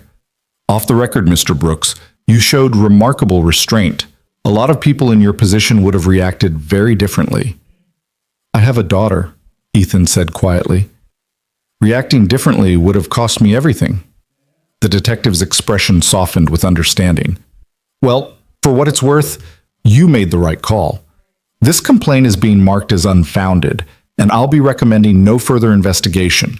If Ms. Cross or her legal team continues to harass you, document everything and file your own complaint." The meeting ended shortly after, with handshakes and business cards and the overwhelming sensation of having dodged a bullet. Patricia walked Ethan back to her office, looking satisfied. That went as well as it could have. The police investigation being closed strengthens your position significantly if Cross's civil attorney tries to push forward with a lawsuit. So what do I do now? Now you decide whether you're signing that severance agreement or fighting to keep your job. Honestly, Ethan, with the police report in your favor and the video evidence, you have a stronger case than the restaurant wants to admit. They're trying to avoid hassle, but they're also potentially violating labor law by essentially terminating you for being the victim of an assault on their premises. The words landed with unexpected weight. Are you saying I should sue the restaurant? I'm saying you have options. If you sign the severance, you take the money and move on, but you also accept their narrative that you're a liability. If you refuse and force them to either keep you employed or formally terminate you, you put them in a difficult legal position. With my help, we could potentially negotiate a much better settlement or even keep your job. But that costs money I don't have. Patricia smiled slightly. I'm already being paid by the restaurant to handle this matter. If you decide to fight, I could potentially argue that my fees should continue to be covered since they're the ones creating the legal exposure. It's unorthodox, but not impossible. Ethan looked at this woman who was offering him something he'd almost forgotten existed: advocacy, someone willing to fight on his behalf, not out of charity, but because the law actually supported him. It felt surreal after years of swallowing injustice because fighting back seemed impossible. Can I think about it? Of course, but the severance offer expires in 23 hours. After that, the restaurant will likely take a harder stance. Patricia walked him to the reception area where Lily was showing Carmen her completed math homework. Whatever you decide, document everything. Save that threatening text. Record any communications. Protect yourself. The drive home should have felt triumphant. The police investigation closed, his lawyer suggesting he had leverage, the immediate crisis seemingly contained. But Ethan felt only exhaustion and a growing awareness that the fight wasn't over, was maybe just beginning. Daddy, are you in trouble? Lily asked from the back seat, her voice small. No, Bug. Everything's okay. You keep saying that, but your face looks worried. Ethan glanced at her in the rearview mirror, this perceptive child who saw too much and understood more than he wanted her to. Grown-up stuff is complicated sometimes, but I promise you, we're going to be fine. Because you're strong? Because we're strong. You and me together. That seemed to satisfy her, and she returned to looking out the window at the city passing by, this place that held both their home and their uncertainties, their safety and their threats. When they got back to the apartment, Mrs. Chen was waiting in the hallway again, her presence both comforting and slightly overwhelming. She took one look at Ethan's face and nodded toward her door. Lily, come help me make dumplings. Your father needs a minute. I want to stay with Daddy. And he wants you to learn how to make proper dumplings, so someday you can teach your own kids. Come on. Lily looked between them, clearly sensing the adult conversation being orchestrated around her, but the promise of cooking lessons won out. She followed Mrs. Chen inside, leaving Ethan alone in the hallway with his thoughts and his phone and the decision that was crystallizing with increasing clarity. He pulled up the threatening text message from Madeline. Read it again. Let the anger it sparked move through him instead of pushing it down. Then he called Patricia Monroe. I'm not signing the severance, he said when she answered. I want to fight. There was a pause, then, are you sure? This could get ugly. It's already ugly, but I'm tired of pretending that accepting ugliness is the same as handling it. What do I need to do? Patricia's voice took on a new energy, the tone of someone who enjoyed a good legal battle. First, we draft a response to the restaurant refusing their offer and outlining your position that you were assaulted on their premises while performing your duties, and that any attempt to terminate you represents retaliation. Second, we file a formal complaint against Madeline Cross for harassment, using that text message as evidence. Third, we prepare for her attorney to escalate. And what does escalation look like? Honestly, I think they'll try to attack your character, your fitness as a parent, your past. They'll look for anything they can use to paint you as dangerous or unstable. You need to be prepared for that. Ethan thought about his life, about the years of martial arts training, about Claire's death and the custody battle with her parents, about every moment of struggle and survival that had brought him to this point. Let them look. Let them dig. He'd survived worse than scrutiny. Do it, he said. All of it.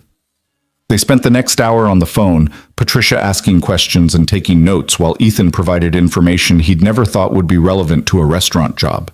His training history, his teaching credentials from when he'd briefly run classes at a community gym, testimonials from Master Kim about his character and discipline.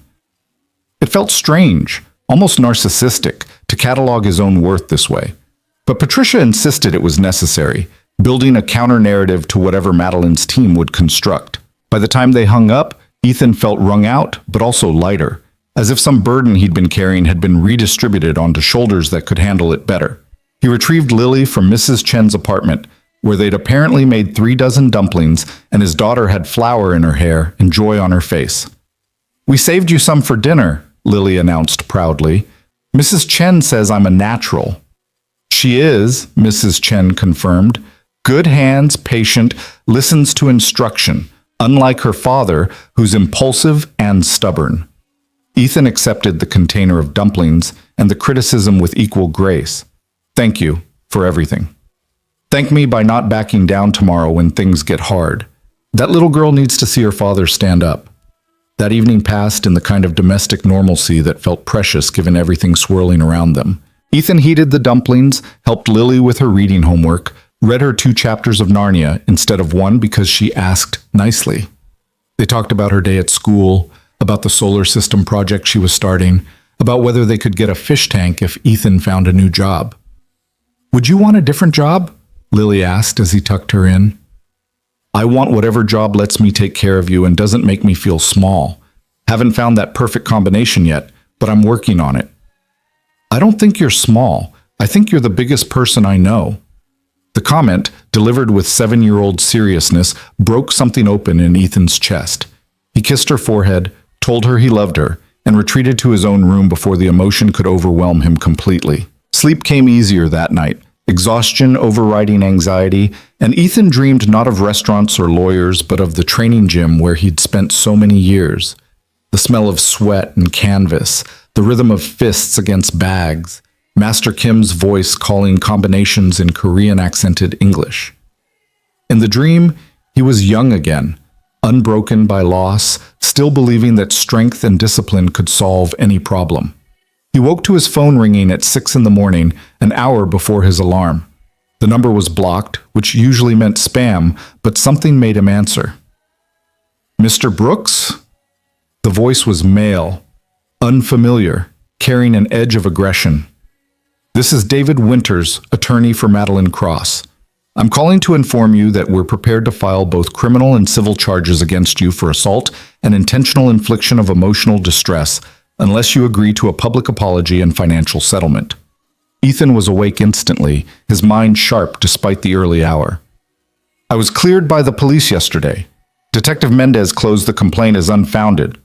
The police investigation was inadequate. We have medical documentation of Ms. Cross's injuries from the fall you caused, psychological evaluation showing trauma and distress, and witness testimony about your threatening behavior throughout the evening." "That's a lie. The security footage shows everything that actually happened." "The security footage shows a martial arts expert using his training to harm a guest half his size. But we're not unreasonable, Mr. Brooks. Ms. Cross is willing to accept a written apology, posted to your social media, along with a payment of $50,000 in damages, and this all goes away quietly." The number was so absurd it took Ethan a moment to process it. $50,000. More than he made in a year for an assault he didn't commit to apologize for being attacked. "No," he said simply. "Excuse me?" "I said no. I'm not apologizing for something I didn't do, and I'm certainly not paying your client anything. If she wants to file charges, tell her to file them. I've got my own attorney, and we're prepared to countersue for harassment." There was a pause on the line, as if Winters hadn't expected resistance. "You're making a serious mistake. Do you understand what kind of resources Ms. Cross has? She can bury you in legal fees, ruin any chance you have of future employment, drag this out for years." "Then I guess it'll drag out for years. Have a good morning, Mr. Winters." Ethan hung up before the lawyer could respond, his hands shaking with adrenaline. He'd just declared war on someone with infinite resources and nothing but spite motivating her. It was possibly the stupidest thing he'd ever done. It also felt right in a way nothing had felt right in a long time. He texted Patricia immediately, recounting the conversation. Her response came back within minutes. Perfect. Document the call if you can remember details. They're showing their hand early, which suggests they're not as confident as they're pretending. Don't take any more calls without me present. The rest of the morning unfolded with surreal normalcy. Breakfast with Lily, the walk to school, other parents chatting about weekend plans and school fundraisers while Ethan's life was actively imploding in ways they couldn't see. He smiled, made appropriate responses, and felt like an actor playing the role of normal dad, while inside he was preparing for battle. Patricia called at 9 with news. The restaurant's ownership met this morning. They're withdrawing the severance offer and requesting you return to work tomorrow night. They are? Why? Because I pointed out that their attempt to pay you off could be construed as admission that they failed to provide a safe workplace. Also, the viral video has actually increased their reservation requests. People want to eat at the place where the hero waiter works. You're suddenly good for business. Ethan should have felt vindicated. Instead, he felt manipulated, reduced once again to a commodity valued only for his utility to others. And if I don't want to go back, then we negotiate an exit on your terms, not theirs. But Ethan, having your job back means having income while we deal with Cross's legal team. It gives you stability. It also means serving the next Madeline Cross who walks through the door, pretending I'm invisible while people treat me like furniture. The words came out harder than he intended, carrying 3 years of accumulated resentment. I can't do it anymore, Patricia. I can't go back to that. Then what do you want? It was a simple question that required a complicated answer. What did he want? Safety for Lily, yes. Financial stability, obviously. But underneath those necessities was something else. Something he'd been suppressing so long, he'd almost forgotten it existed. He wanted his dignity back. He wanted to feel like himself again, not the diminished version he'd become. He wanted Lily to see him stand up, exactly like Mrs. Chen had said. I want to settle with the restaurant on terms that give me 6 months of salary and benefits, enough time to figure out what comes next without desperation driving every decision. And I want to face Madeline Cross in court if it comes to that, because I'm done letting rich people think they can hurt whoever they want without consequences. Patricia was quiet for a moment. That's a tall order, but it's also principled and defensible. Give me a few days to negotiate with the restaurant. In the meantime, Cross's attorney will likely continue trying to intimidate you, steel yourself. The intimidation came faster than expected. By noon, Ethan's phone was flooded with messages from blocked numbers, some threatening legal action, others more personally vicious. Someone had found his social media accounts, which he barely used, and posted his home address in the comments of the viral video. The restaurant's Yelp page was being bombed with fake reviews accusing them of employing violent criminals. And through it all, scattered among the attacks, were messages of support from strangers who'd watched the video and seen what Ethan had seen. A man being abused, trying his best not to escalate, trying to walk away, trying to do everything right, and being punished for it anyway. Stay strong, one message read. You showed more restraint than most people would have. Don't let them break you. Another. As a server who's dealt with customers like this, thank you for standing up. Even accidentally, you stood up.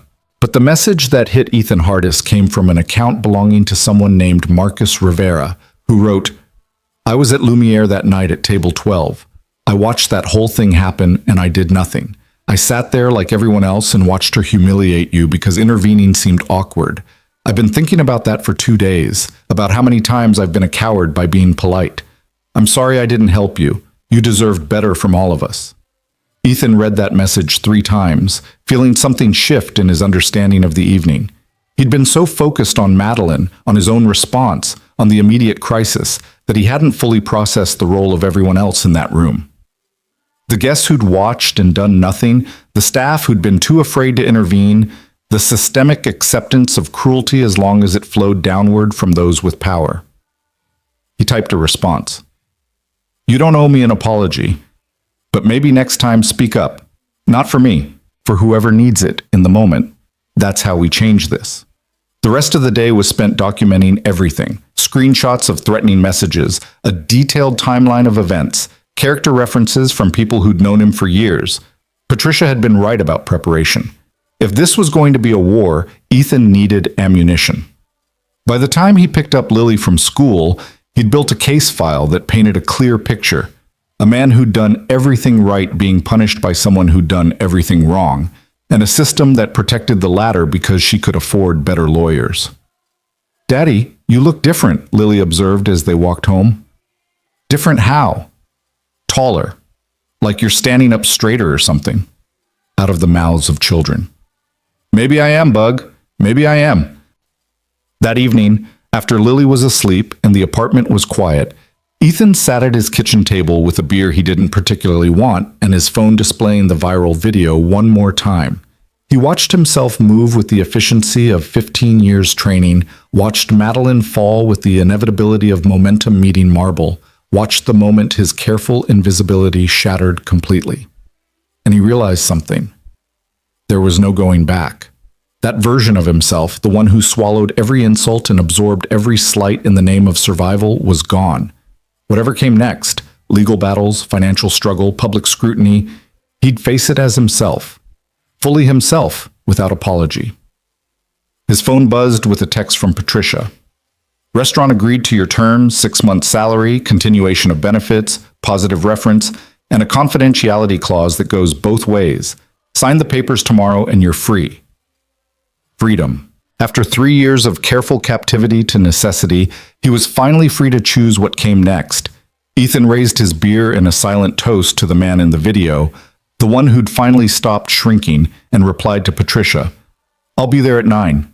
Then he opened his laptop and began searching for martial arts gyms in the area that might need instructors, for community centers that offered self-defense classes, for any opportunity that would let him use his skills without apologizing for having them. The future was uncertain, probably difficult, possibly disastrous. But it was his again, and that made all the difference. Morning came with the weight of finality, the kind of day where everything either broke apart or fell into place. Ethan woke before his alarm, dressed in the same second-hand suit he'd worn to the police station, and tried to ignore the way his hands wanted to shake as he knotted his tie. Lily appeared in his doorway, already dressed for school, watching him with those serious eyes that missed nothing. "Is today important?" "Yeah, Bug. Today's important." "Are you scared?" The question caught him off guard, not because she'd asked, but because she'd given him permission to be honest. Children had a way of doing that, cutting through adult pretense to the truth underneath. "A little," he admitted, "but sometimes the right thing to do is scary. That doesn't mean you don't do it." Lily crossed the room and wrapped her arms around his waist, squeezing tight. "You're the bravest person I know." Ethan held his daughter, breathing in the strawberry scent of her shampoo, and felt something settle in his chest. Whatever happened in the next few hours, this was what mattered. Not the money, not the job, not even the principle of the thing, just this small person who believed in him completely. "Come on," he said, pulling back and forcing lightness into his voice. "Let's get you to school so I can go be brave." Mrs. Chen was waiting in the hallway when they emerged, holding a thermos of coffee and a paper bag that smelled like fresh pastries. "Breakfast," she announced. "You'll need your strength." "Mrs. Chen, you don't have to—" "I don't do anything I don't want to do. Eat." She pressed the bag into his hands, then crouched down to Lily's level. "Your daddy is going to have a very good day. You know how I know?" "How?" "Because he's finally fighting back, and the universe likes people who fight back." She tapped Lily's nose gently. "Now go learn something important." The walk to school felt different this morning, the familiar route transformed by Ethan's awareness that this might be one of the last times he did this particular routine. After today, everything would change. Maybe for the better, maybe not, but definitely different. "Will you pick me up?" Lily asked at the school entrance. "Of course, same as always." "Even if things go bad at your meeting?" "Especially if things go bad. You and me, Bug. That's the constant." She seemed satisfied with that answer and disappeared into the building with a wave, her purple backpack bouncing against her shoulders. Ethan watched until she was out of sight, then turned toward downtown and the law office where he'd sign papers that would either free him or trap him in new ways. Patricia's office was busier than it had been during his last visit. Lawyers and assistants moving through corridors with purposeful efficiency. Patricia herself looked crisp and prepared, her desk organized with military precision, 3 copies of a settlement agreement laid out and waiting. "Good morning," she said, gesturing to the chair across from her. "Sleep well?" "Not really." "Honest, I appreciate that." She slid 1 copy of the agreement toward him. "This is everything we discussed. 6 months salary paid out over 6 months, health insurance continuation for the same period, a positive employment reference, and mutual non-disparagement clauses. The restaurant agrees not to say anything negative about you. You agree not to say anything negative about them." Ethan scanned the document, the legal language dense but comprehensible. "And I'm officially resigning, not being fired." "Correct. You're leaving voluntarily to pursue other opportunities. It protects both of you." Patricia leaned back in her chair. "But before you sign, there's something you should know. Madeline Cross's attorney called me this morning." The name sent a jolt through Ethan's system, adrenaline spiking before his rational mind could catch up. What did he want? "To offer you money. A significant amount of money, actually. $100,000 in exchange for a public statement saying that you regret the incident, that you should have handled it differently, and that Ms. Cross was justified in feeling threatened by your presence." $100,000. The number was so absurd it almost didn't compute. That was nearly 3 years of salary, enough to move Lily to a better school district, to pay off debts, to breathe for the first time in years. All he had to do was lie. Publicly, permanently. "What did you tell him?" Ethan asked, though he already knew what his answer would be. "I told him I'd present the offer to you, which I've now done. But Ethan, I need to be clear about something. If you reject this offer, Cross's team will escalate. They'll file the civil suit they've been threatening. It could take years to resolve, cost you money you don't have, and even if you win eventually, the process will be brutal. And if I take the money? Then you're admitting fault you don't have. You're letting her buy a version of history that paints you as the aggressor, and you're teaching your daughter that truth has a price tag." There it was, laid out with Patricia's characteristic directness. The choice wasn't really between money and principle. It was between 2 versions of himself, and only one of them could exist going forward. "I need to make a phone call," Ethan said. He stepped into the hallway, found a quiet corner, and dialed Master Kim's number. The call rang 4 times before his old instructor answered, voice gravelly with age and early morning. "Ethan, everything okay?" "I need advice." The words came out rushed, almost desperate. "Someone's offering me a lot of money to lie about something that happened, to say I was wrong when I wasn't. And I don't know if refusing that money makes me principled or just stupid." Master Kim was quiet for a long moment, the kind of silence that suggested he was choosing his words with care. "Tell me what happened." So Ethan told him everything. The incident at the restaurant, Madeline's attacks, his evasion, her fall, the aftermath that had consumed his life for the past 3 days. Master Kim listened without interrupting, his breathing the only sound through the phone. "You move the way I taught you," Master Kim finally said. "Minimum force, maximum efficiency, defense without aggression." "Yes." "And now someone wants to pay you to say that was wrong. They want to pay me to say I was threatening, that my training made me dangerous, that she was right to feel scared of me." "Were you threatening?" "No." "Was she right to feel scared?" "No. She was angry because I wouldn't let her humiliate me anymore." Master Kim made a sound that might have been approval or might have been sadness. "When I was young, younger than you are now, I had a student who got into a fight outside my gym. He used what I taught him to defend himself against 3 attackers, put all 3 in the hospital. The attackers' families sued him, sued me, said I was teaching violence. They offered me money to close my gym, to say my student was out of control, to disappear. What did you do?" "I fought. Lost everything fighting, my savings, my building, nearly my reputation. Took me 5 years to rebuild. And you know what I learned?" "What?" "That some things are more expensive than money. Dignity is one of them. Self-respect is another. The ability to look yourself in the mirror and recognize who you see, that's worth more than any settlement." Master Kim's voice softened. "But I didn't have a child depending on me. You do." So maybe your calculation is different. Is it though? What good is providing for Lily if I'm teaching her that truth is negotiable? That's the right question. Only you know the right answer. They talked for a few more minutes about other things, Master Kim's health, his current students, whether Ethan might come by the gym sometime. But the real conversation was already over, the advice already given, and Ethan felt something crystallize inside him with perfect clarity. He returned to Patricia's office, sat down across from her and said, "Tell Cross's attorney no. Tell him if he wants to file his lawsuit, he should file it. I'll see them in court." Patricia's expression flickered with something that might have been respect or might have been concern. "You're sure?" "I'm sure."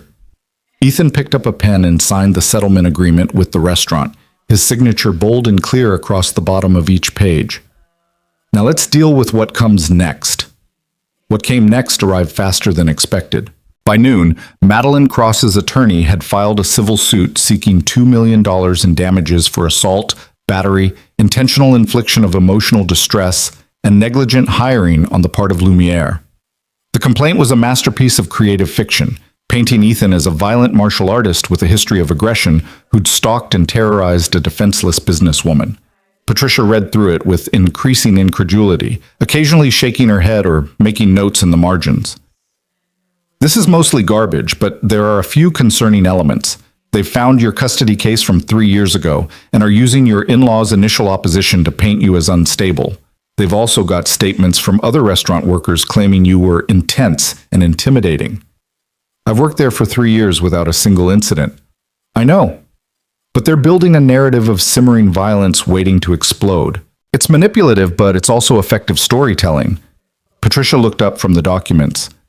"We need to file our response within 30 days. But before we do that, I wanted to depose some witnesses, starting with the people who were actually there that night." The depositions began the following week. A parade of restaurant guests and staff members called to give their sworn testimony about what they'd witnessed. Ethan sat through each one in Patricia's conference room, listening to people describe the worst night of his life from their various perspectives. Richard Chen, the silver-haired businessman, was unequivocal in his support. Ms. Cross was behaving abominably from the moment she sat down. She was rude, dismissive, and deliberately provocative toward Mr. Brooks.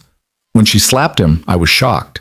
When she attacked him again, I wasn't surprised. She'd clearly lost control of herself.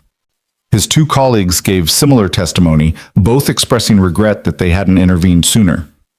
"We were there for business," one admitted. "Calling out a potential investor seemed like a bad career move at the time. In retrospect, it was cowardice." Sarah, the server who Marco had mentioned crying after a previous encounter with Madeline, was visibly nervous but determined. She came in every few weeks, and she was always terrible, always finding fault, always making someone feel small. When I heard what happened to Ethan, my first thought was finally someone didn't just take it. But not all the testimony was supportive. Another server, a young man named Travis, who'd started a month before the incident, claimed Ethan had always been weird and standoffish, and that he'd seen him practicing combat moves in the break room. "What kind of combat moves?" Patricia asked. "I don't know, like stretching and stuff, but aggressive stretching." "Aggressive stretching?" "Yeah, like he was preparing for something." Patricia made a note, her expression neutral. Later, in private, she told Ethan that Travis had been reprimanded twice for sexual harassment and was likely hostile because Ethan had reported him. His testimony won't hold much weight, but it shows they're trying everything. The most painful deposition came from Marco, Ethan's former floor manager, who clearly didn't want to be there and struggled with every question. "Would you describe Mr. Brooks as a good employee?" Patricia asked. "Yes, one of the best." "Did you ever witness him being aggressive or threatening toward guests?" "No, never." "What about the night of the incident with Ms. Cross?" Marco hesitated, and in that hesitation, Ethan saw the pressure he was under. He was professional throughout. Even when she was berating him, he stayed calm, but what? But there was a moment right before she slapped him where his whole demeanor changed, like he'd made some decision. I can't explain it exactly, but it felt like he'd stopped being the waiter and become someone else, someone harder. The observation landed with uncomfortable accuracy because Marco was right. That had been the moment when Ethan had stopped performing submission, when he decided he was done participating in his own degradation. But hearing it described this way, through the filter of someone trying not to damage him while also protecting themselves, made it sound ominous. Did this change in demeanor include any threatening behavior? Patricia pressed. No, he just stood differently, spoke differently, more direct. So he acted like someone who'd reached their limit of acceptable treatment? I guess, yeah. The deposition wrapped shortly after, with Marco apologizing to Ethan in the hallway, saying he'd tried to be fair, but the restaurant's lawyers had coached him on what to emphasize. Ethan told him not to worry about it, that he understood, but the conversation left him feeling hollow. This was what fighting back looked like. Watching people you'd worked beside for years pick their words carefully to avoid being destroyed alongside you, reducing complex human moments to legal ammunition, having your entire character judged by strangers based on carefully edited testimony. The media attention didn't help. The viral video had spawned countless think pieces about class dynamics, about service worker abuse, about the ethics of self-defense. Ethan's face was everywhere, on news websites, in social media debates, even printed in newspapers alongside articles analyzing the incident from every possible angle. Some outlets painted him as a hero, a working-class champion who'd finally stood up to entitled wealth. Others suggested he was a dangerous individual whose martial arts background should disqualify him from public-facing work. The truth, which was that he was just a tired father who tried to walk away from a bad situation, got lost in the competing narratives. The attention made simple things complicated. Ethan couldn't walk Lily to school without someone recognizing him, wanting to share their opinion, or get a selfie, or express support that felt more like voyeurism. Other parents at the school started treating him differently, some with obvious admiration, others with visible discomfort, as if proximity to controversy might be contagious. Mr. Brooks, do you have a moment? It was Lily's teacher, Ms. Patterson, catching him at pickup one afternoon.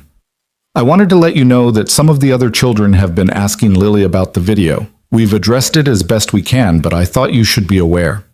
Ethan felt something cold settle in his stomach. What kind of questions? Whether you're a fighter, whether you hurt people. 7-year-old logic, you understand? They see headlines and fill in the blanks with imagination. Ms. Patterson's expression was sympathetic. Lily's been handling it well, very matter of fact. She told them her dad helps people learn to be safe, but I wanted you to know in case she mentions anything at home. He thanked her and collected Lily, who was characteristically unfazed by the attention. Tommy asked if you could beat up his dad, she reported cheerfully on the walk home. I said probably, but you wouldn't because that's not what dads do. That's exactly right. His dad is kind of mean though. He yells at their dog. Still not going to beat him up, Bug. I know. I just wanted you to know he deserves it. The casual moral certainty of childhood, identifying who deserved punishment without understanding the complexities that constrained adult behavior. Ethan envied that clarity, even as he worked to prepare her for a world that rarely operated on such simple principles. The weeks ground forward with bureaucratic slowness. Patricia filed their response to Madeline's lawsuit, including a countersuit for harassment, malicious prosecution, and abuse of process. The legal documents flew back and forth like artillery, each side trying to damage the other's position before they ever reached a courtroom. Money became tight faster than Ethan had anticipated. The 6-month settlement from Lumiere helped, but legal fees ate into it with alarming speed. Patricia had agreed to work partially on contingency, meaning she'd take a larger percentage if they won, but there were still court costs, filing fees, expert witness deposits. Ethan picked up work where he could find it. A few shifts at a different restaurant where nobody knew his face, some private training sessions teaching self-defense to women who'd reached out after seeing the video. It wasn't enough to replace his lost income, but it kept them afloat. The hardest part was the waiting. Waiting for depositions, waiting for court dates, waiting for Madeline's legal team to make their next move. The uncertainty stretched like taffy, pulling thin but never quite breaking. Then, 6 weeks after the incident, something shifted. Patricia called on a Tuesday morning, her voice tight with suppressed excitement. We just received discovery materials from Cross's attorney. You need to see this. Ethan was at her office within an hour, finding her conference room table covered with documents, printouts, and what appeared to be medical records. What am I looking at? He asked. Evidence that Madeline Cross has done this before, multiple times. Patricia spread out a series of complaints, lawsuits, and settled claims. She has a pattern of instigating confrontations with service workers, then claiming to be the victim when things go badly. In the past 8 years, she's filed complaints against 2 hotel employees, a flight attendant, her housekeeper, and 3 different restaurant workers. Ethan picked up one of the documents, reading about a waiter in Boston who'd allegedly threatened Madeline after she'd thrown a drink in his face. The case had settled quietly, with a confidentiality agreement that apparently wasn't as ironclad as Madeline's lawyers had thought. How did you get these? One of Richard Chen's colleagues knew someone who'd dealt with Cross before. They pointed me in the right direction, and I found a pattern. She targets people who can't fight back, service workers, employees, anyone in a position where defending themselves publicly would cost them their livelihood. Then she uses her resources to either force settlements or make their lives miserable. So I'm not special, just the latest target. You're the first one who fought back publicly. That's what makes this different. Patricia pulled out another document, this one recent. And it gets better. 3 of her previous victims reached out to me after seeing your story. They're willing to testify about their experiences with her, establish the pattern of behavior. For the first time since this nightmare had started, Ethan felt something like hope. Does this change our position? Dramatically, it transforms this from he said, she said into she has a documented history of this exact behavior. Her attorney is going to fight like hell to keep it out of court, claim it's prejudicial, but it's absolutely relevant to show her credibility and state of mind that night. Patricia's smile was sharp. We're going to win this, Ethan. Not might win, will win. The news should have felt vindicating, triumphant even. Instead, Ethan just felt tired. Tired of fighting, tired of being angry, tired of organizing his entire life around this woman who'd spent a single evening trying to destroy him. What happens next? He asked. We file an amended complaint including this pattern of behavior. We depose Cross herself, which should be enlightening. And we push for mediation. Now that we've got ammunition, her team will want to settle before this gets to trial and becomes public record. I don't want her money. Patricia looked at him carefully. What do you want? It was the same question Master Kim had posed weeks ago, and Ethan still didn't have a complete answer. He wanted his life back, but that life was gone. He wanted justice, but justice in the legal system meant money changing hands, not actual accountability. He wanted Madeline to understand what she'd done, to feel genuine remorse, but people like her rarely developed that kind of self-awareness. I want her to stop, he finally said. I want her to not be able to do this to someone else. I don't care about money. I want consequences that actually mean something. Then we push for a public admission of fault as part of any settlement. She issues a statement acknowledging her behavior, apologizing without caveats, and commits to therapy or anger management or something that at least pretends to address the underlying problem. Will her lawyers agree to that? If the alternative is going to trial with her entire history of abuse laid out in public testimony, yeah, they might. Pride is expensive, but public humiliation is priceless. Patricia began organizing the documents into folders. Let me work on this. But Ethan, prepare yourself for her to fight. People like Madeline Cross don't admit fault easily. The prediction proved accurate. Madeline's legal team responded to the amended complaint with aggressive motions to exclude the prior incidents, arguing they were irrelevant and prejudicial. Patricia fired back with case law and precedent, and the judge, a no-nonsense woman named Martinez, ultimately ruled that the pattern evidence was admissible, though she'd determine exactly how much during trial, which meant they were headed to court unless someone blinked first. The deposition of Madeline Cross was scheduled for a Friday morning, held at her attorney's office in a building that probably cost more per square foot than Ethan's entire apartment. He sat beside Patricia, facing the woman who'd assaulted him, and tried to see her clearly without the overlay of anger or fear.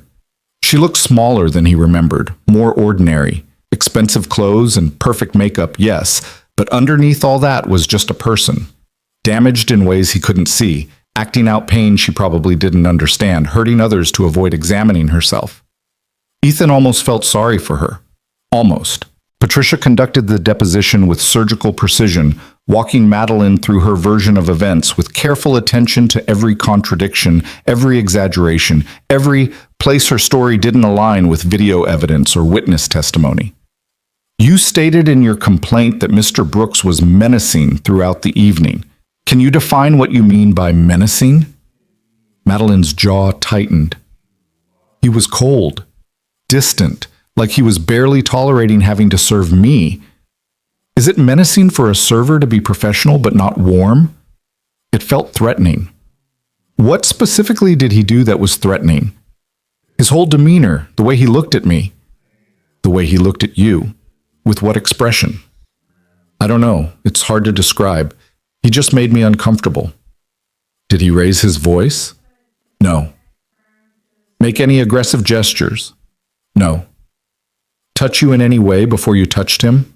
A pause. No. So when you slapped him, it was in response to him looking at you in a way that made you uncomfortable? He was being disrespectful.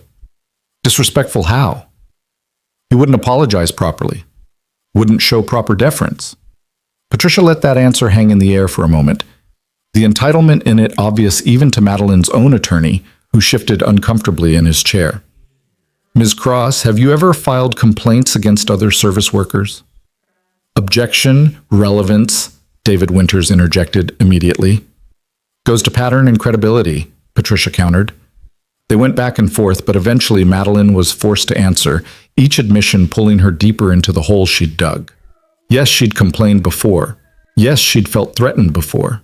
Yes, she expected a certain standard of service and had no problem reporting when it wasn't met. By the end of 2 hours, Ethan, watching Madeline's careful composure crack at the edges, saw flashes of the rage that had driven her to attack him. She wanted to lash out at Patricia the same way she'd lashed out at him, but the deposition room wasn't a restaurant and there was no audience to perform for. She was just a person being held accountable, finally, and she hated it. The deposition ended with Madeline's attorney calling for a break and requesting a private sidebar with Patricia. Ethan waited in the lobby, watching expensive lawyers hustle between meetings, and wondered how many other stories like his were being negotiated in rooms just like this. Patricia emerged 20 minutes later looking satisfied. They want to settle? For how much? They're offering $500,000, complete dismissal of their suit, and a confidentiality agreement. $500,000. The number was so absurd after months of scraping by that Ethan had to laugh. And the catch? No admission of wrongdoing, no public statement, just money and silence. No. Patricia had expected this answer. They'll go higher, probably to $750,000, maybe even $1 million if we push. Ethan, that's life-changing money. It's also blood money. It's paying me to let her keep doing this to other people. He stood up, suddenly desperate to be out of this building with its marble floors and the scent of wealth. Tell them we want what we asked for. Public acknowledgement, apology, therapy requirement. If they won't agree, we'll see them in court. 2 days later, Patricia called with a different offer, $300,000. A public statement from Madeline acknowledging her behavior was inappropriate and apologizing to Ethan specifically, and a requirement that she complete anger management counseling. Still no admission of legal wrongdoing, but as close as they were likely to get. It's not perfect, Patricia said, but it's real consequences. The apology will be public record. The counseling requirement is enforceable, and the money gives you options. You can donate it, use it for Lily, whatever feels right. Ethan thought about his daughter, about the years of struggling ahead, about the statement this would make versus the statement he'd wanted to make. Sometimes winning wasn't getting everything you wanted. Sometimes it was getting enough to call it victory and move forward. Okay, he said. Let's accept. The settlement was finalized the following week, signed by both parties and filed with the court. Madeline's statement was brief and clearly written by lawyers, but it was also public and permanent. I regret my behavior toward Ethan Brooks at Lumiere Restaurant. My actions were inappropriate, and I apologize for any distress I caused. I'm taking steps to address my conduct going forward. It wasn't a confession. It wasn't justice in any meaningful sense, but it was acknowledgement, and sometimes that was enough. The media covered the settlement extensively, most outlets treating it as vindication for Ethan and a rare moment of accountability for someone with Madeline's resources. The The comment sections filled with people sharing their own stories of mistreatment by employers, customers, and others with power over their livelihoods. "This is bigger than you," Mrs. Chen said the evening after the settlement was announced. She'd come over with celebratory dumplings, insisting they mark the occasion properly. "You didn't just stand up for yourself, you showed people it's possible to stand up. That matters."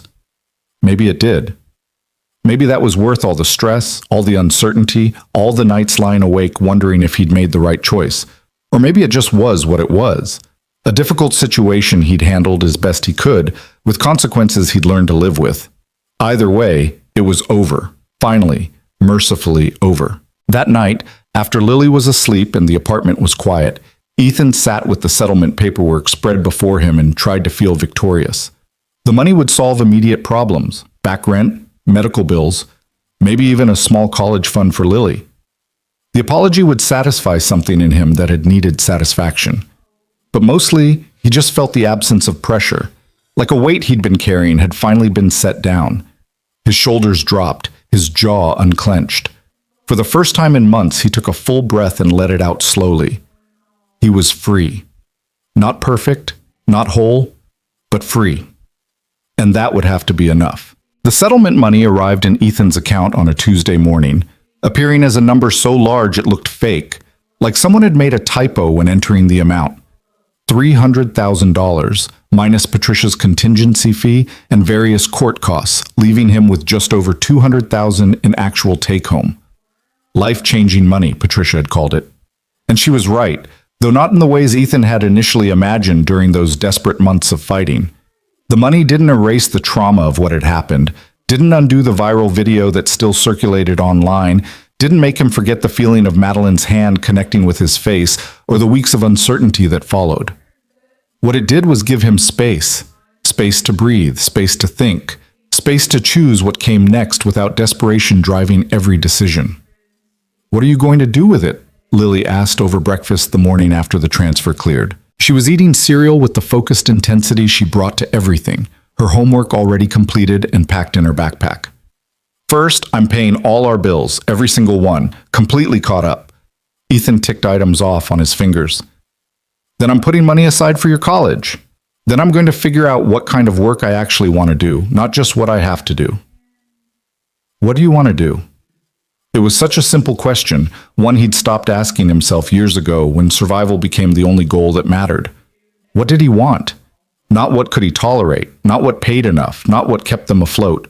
What actually brought him satisfaction, made him feel like himself. "I think I want to teach," Ethan said slowly, the words forming even as he spoke them. "Self-defense, discipline, the things Master Kim taught me.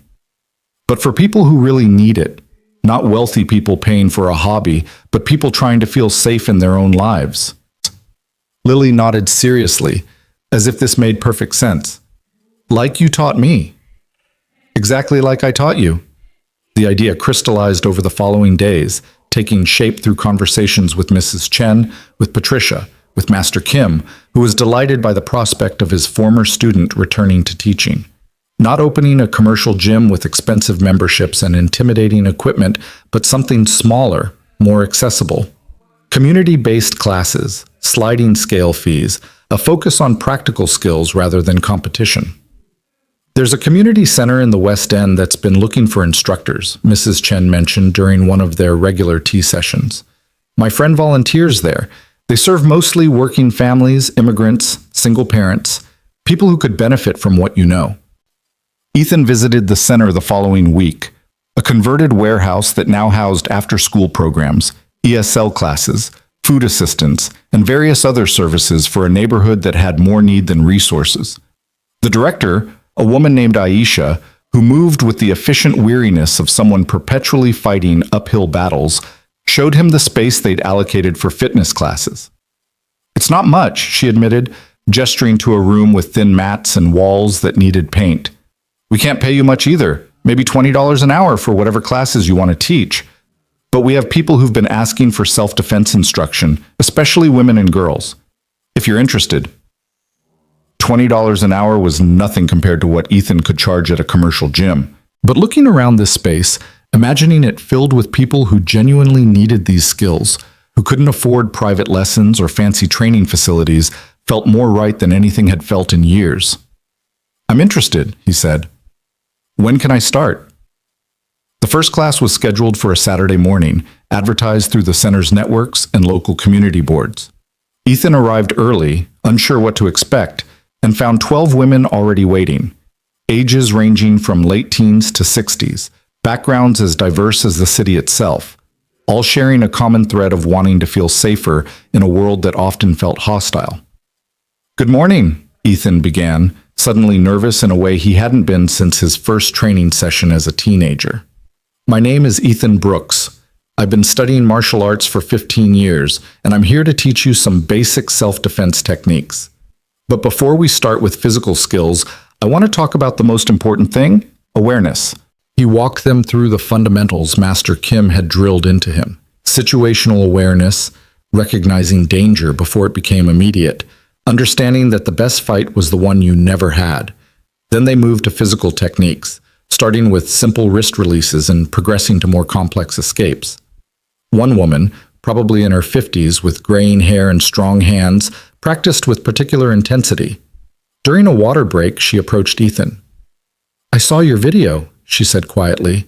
"The one from the restaurant. That's why I came today."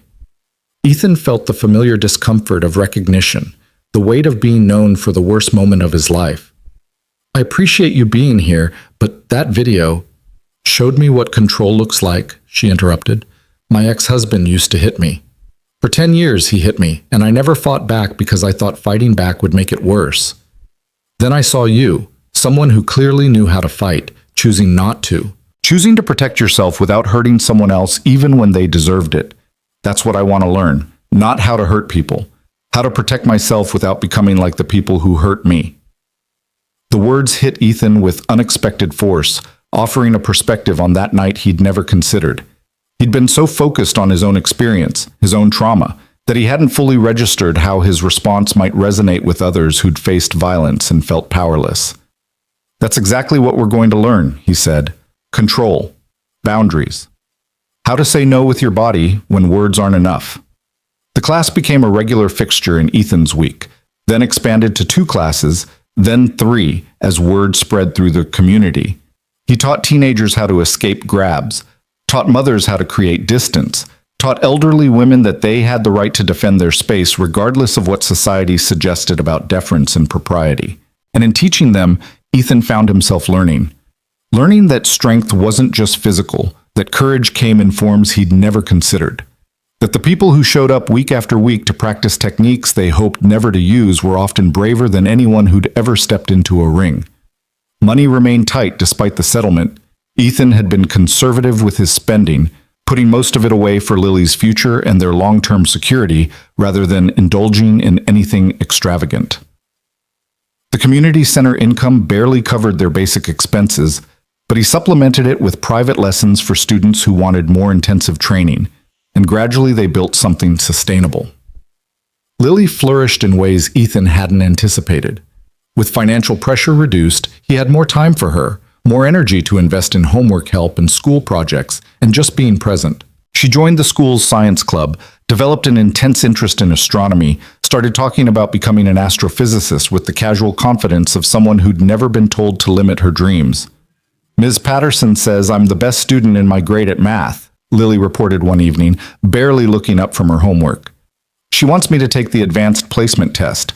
That's amazing, Bug. You've been working hard. You help me. You explain things in ways that make sense." She chewed her pencil thoughtfully. "Tommy's dad still yells at their dog. Still not beating him up." "I know, just keeping you updated." These small moments of normalcy, of childhood proceeding as it should, felt more valuable than any settlement money. This was what Ethan had been fighting for all along, even when he didn't fully realize it. Not just survival, but the space for both of them to become whoever they were meant to be. 6 months after the settlement, Patricia called with unexpected news. "I thought you should know. Madeline Cross was arrested last night." Ethan's stomach dropped. For what? Assault. She got into an altercation with a parking attendant, shoved him into a wall when he told her she couldn't park in a handicapped space. The attendant pressed charges. Given her documented history and the terms of our settlement requiring anger management, the prosecutor is taking it seriously. Is she going to jail? Probably not. First offense technically, since our settlement wasn't a criminal conviction, but she'll likely get probation, mandatory counseling, community service. The judge apparently read about our case and is not inclined to be lenient. Patricia paused. I wanted you to know because it validates everything you said. That this was about pattern, about someone who needed real consequences to change. You might have saved that parking attendant from worse by forcing accountability on her. After hanging up, Ethan sat with this information, trying to sort through complicated feelings. He didn't feel satisfaction at Madeline's arrest, didn't experience the vindication he might have expected. Instead, he felt mostly sadness. For her, for the parking attendant, for every person caught in the blast radius of her unexamined anger. But he also felt validation for the choice he'd made to fight back, to insist on accountability even when accepting payment for silence would have been easier. It hadn't just been about his own dignity. It had been about preventing future harm, about insisting that wealth couldn't purchase immunity from consequences. The anniversary of the incident arrived with little fanfare. 1 year since Madeline had walked into Lumiere, since Ethan's life had exploded and reassembled into something different. He marked the day by taking Lily to the park, the same park he'd promised to take her during those desperate early days when everything felt uncertain. They bought ice cream from a vendor, sat on a bench watching other children play, and talked about nothing in particular: school, friends, whether they should get a cat now that their apartment allowed pets with a deposit Ethan could actually afford. Daddy, Lily said suddenly, ice cream melting down her cone in the late afternoon sun, are you happy now? The question caught him off guard, forcing him to actually assess rather than deflect. Was he happy?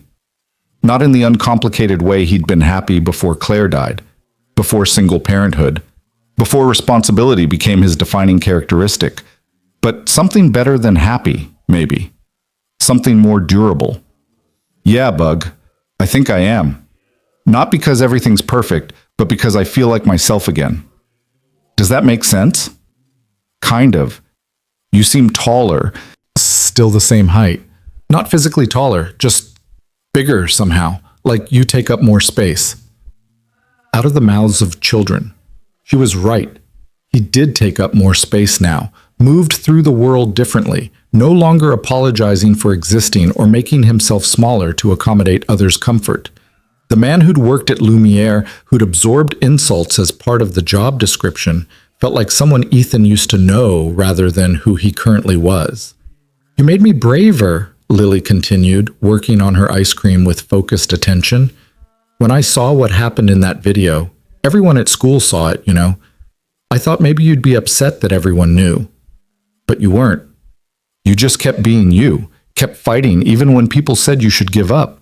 So now when things are hard at school, I think about that, about how you didn't give up. Ethan's throat tightened with emotion he hadn't expected. He'd spent so much time worrying about how the incident would damage Lily, how the public nature of it would harm her, that he'd never considered it might teach her something valuable about resilience and self-respect. I'm proud of you, he managed. So proud. I'm proud of you too, Daddy. They finished their ice cream in companionable silence, watching the sun paint the sky in shades of orange and pink, and Ethan felt something settle in his chest. Not closure exactly, but acceptance. The past year had been brutal, transformative, and ultimately necessary. He wouldn't choose to repeat it, but he also couldn't regret the person it had made him become.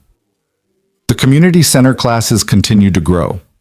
By the 1-year mark, Ethan was teaching 6 classes a week to over 50 regular students, with a waiting list for people wanting to join.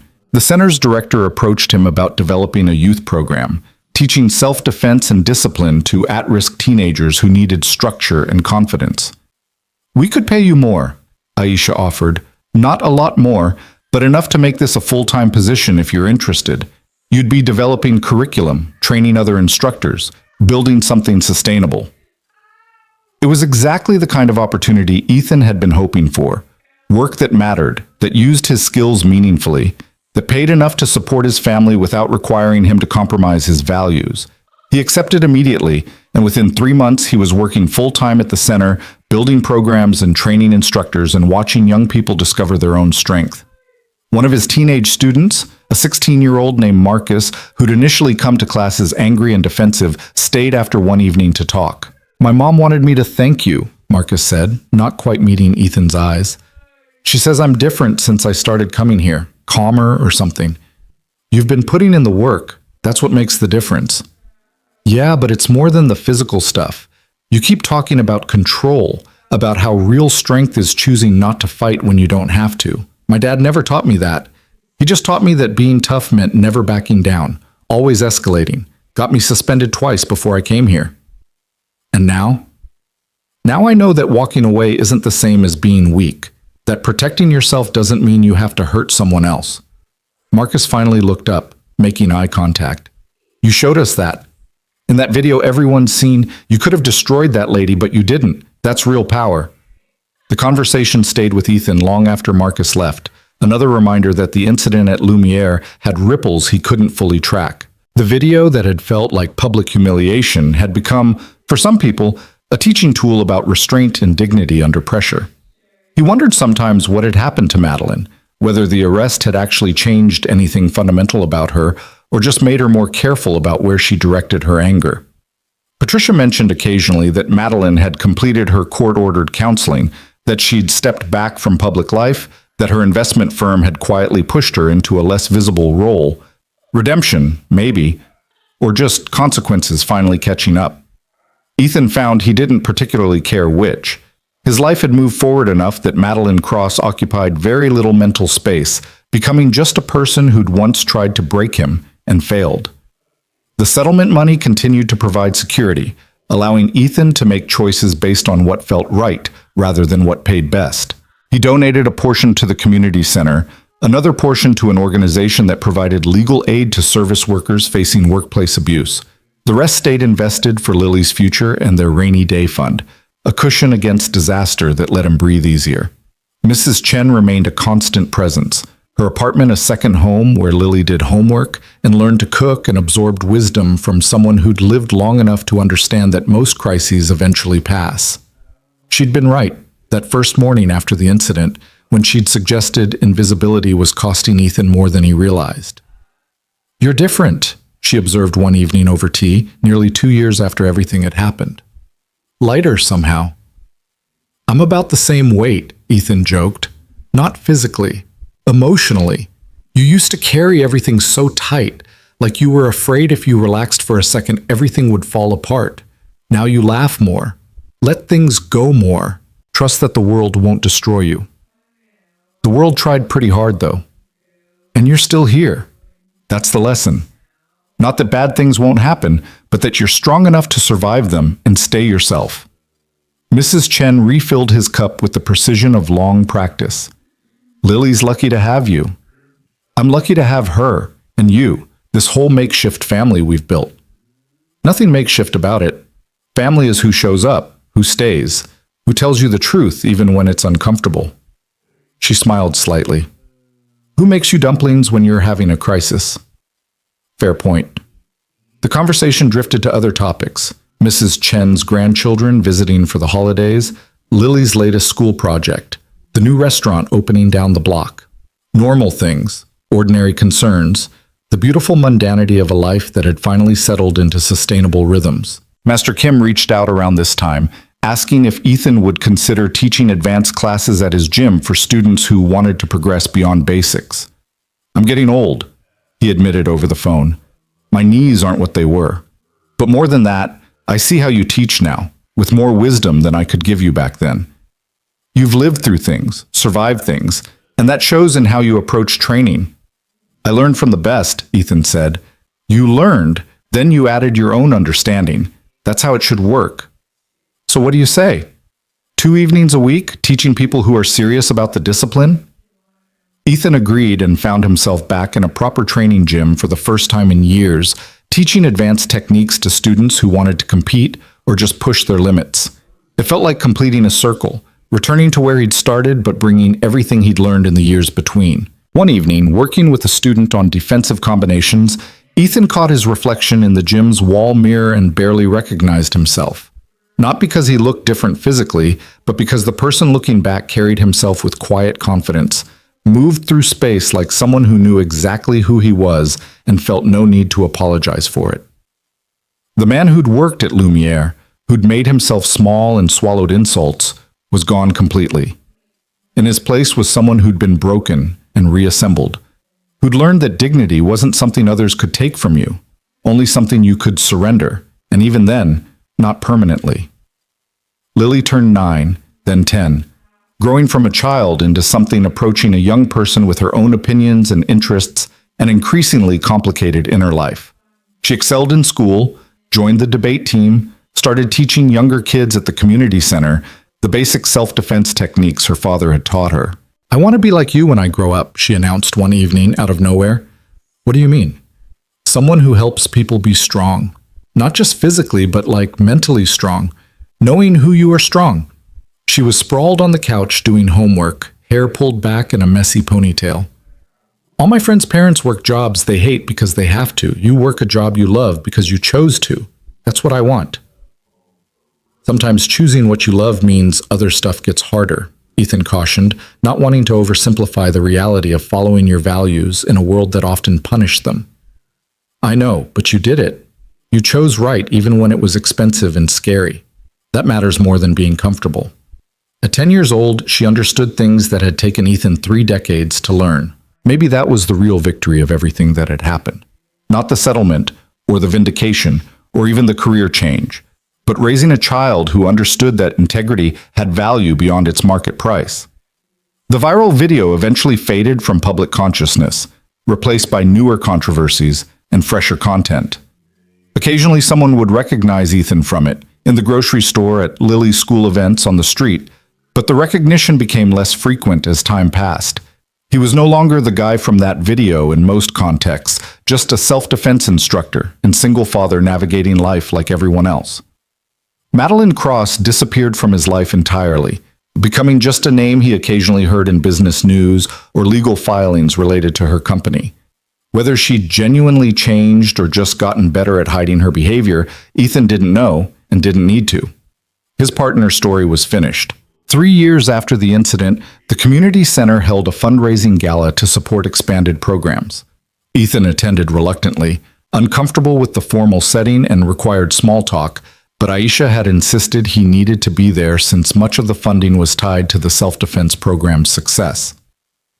During the cocktail hour, a woman approached him, early 40s, professional bearing, vaguely familiar though he couldn't place her face.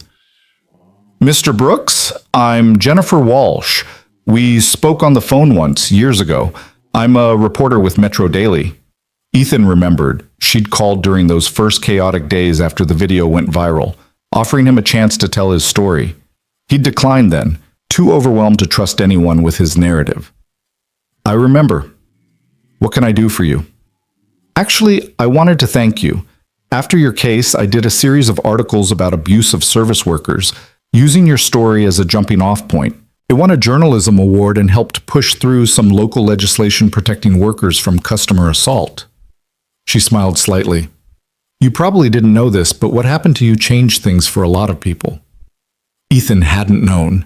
He'd been so focused on his own recovery, his own rebuilding, that he hadn't tracked the broader implications of his decision to fight back. "I'm glad something good came from it," he said carefully.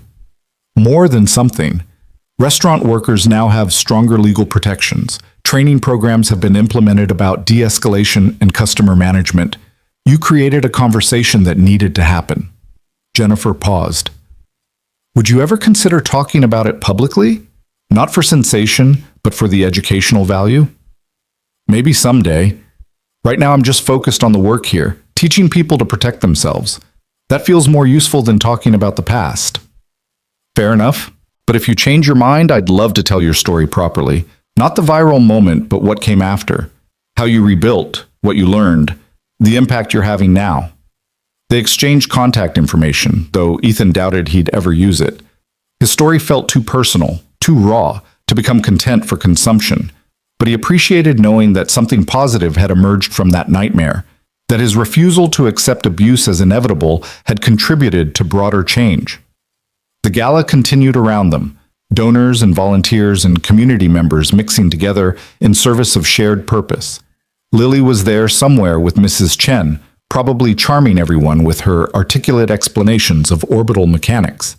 Patricia had come too, bringing her wife, staying long enough to congratulate Ethan on building something meaningful before excusing herself to other engagements. Looking around the room, Ethan felt the kind of satisfaction that came from knowing you'd invested in something larger than yourself. This center, these programs, these people learning to value their own safety and dignity, this was real impact, measurable in ways that court victories and settlement checks never could be. Near the end of the evening, Aisha pulled him aside. I have some news. We've secured funding to expand significantly. 3 new locations across the city, each needing a self-defense program. I'd like you to oversee all of them, training instructors, developing standardized curriculum, basically building a model that can scale. That's a huge responsibility. It is. But you've proven you can handle it. And more importantly, you understand what we're actually doing here.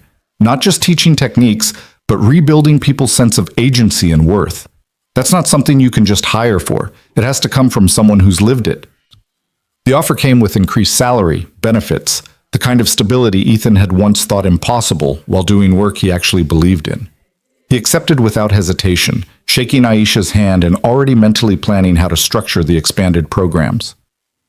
Walking home that night with Lily half asleep on his shoulder and Mrs. Chen chatting about the evening, Ethan felt something he hadn't felt in years: contentment. Not the absence of problems or challenges, but a fundamental satisfaction with the direction of his life, the person he was becoming, the future he was building. Daddy? Lily mumbled against his shoulder, 3/4 asleep. Today was good. Yeah, Bug. Today was good. And it was. Not perfect, not without complications, but genuinely good in ways that mattered. The kind of good that came from hard-won wisdom, from surviving storms and learning to navigate by stars instead of streetlights.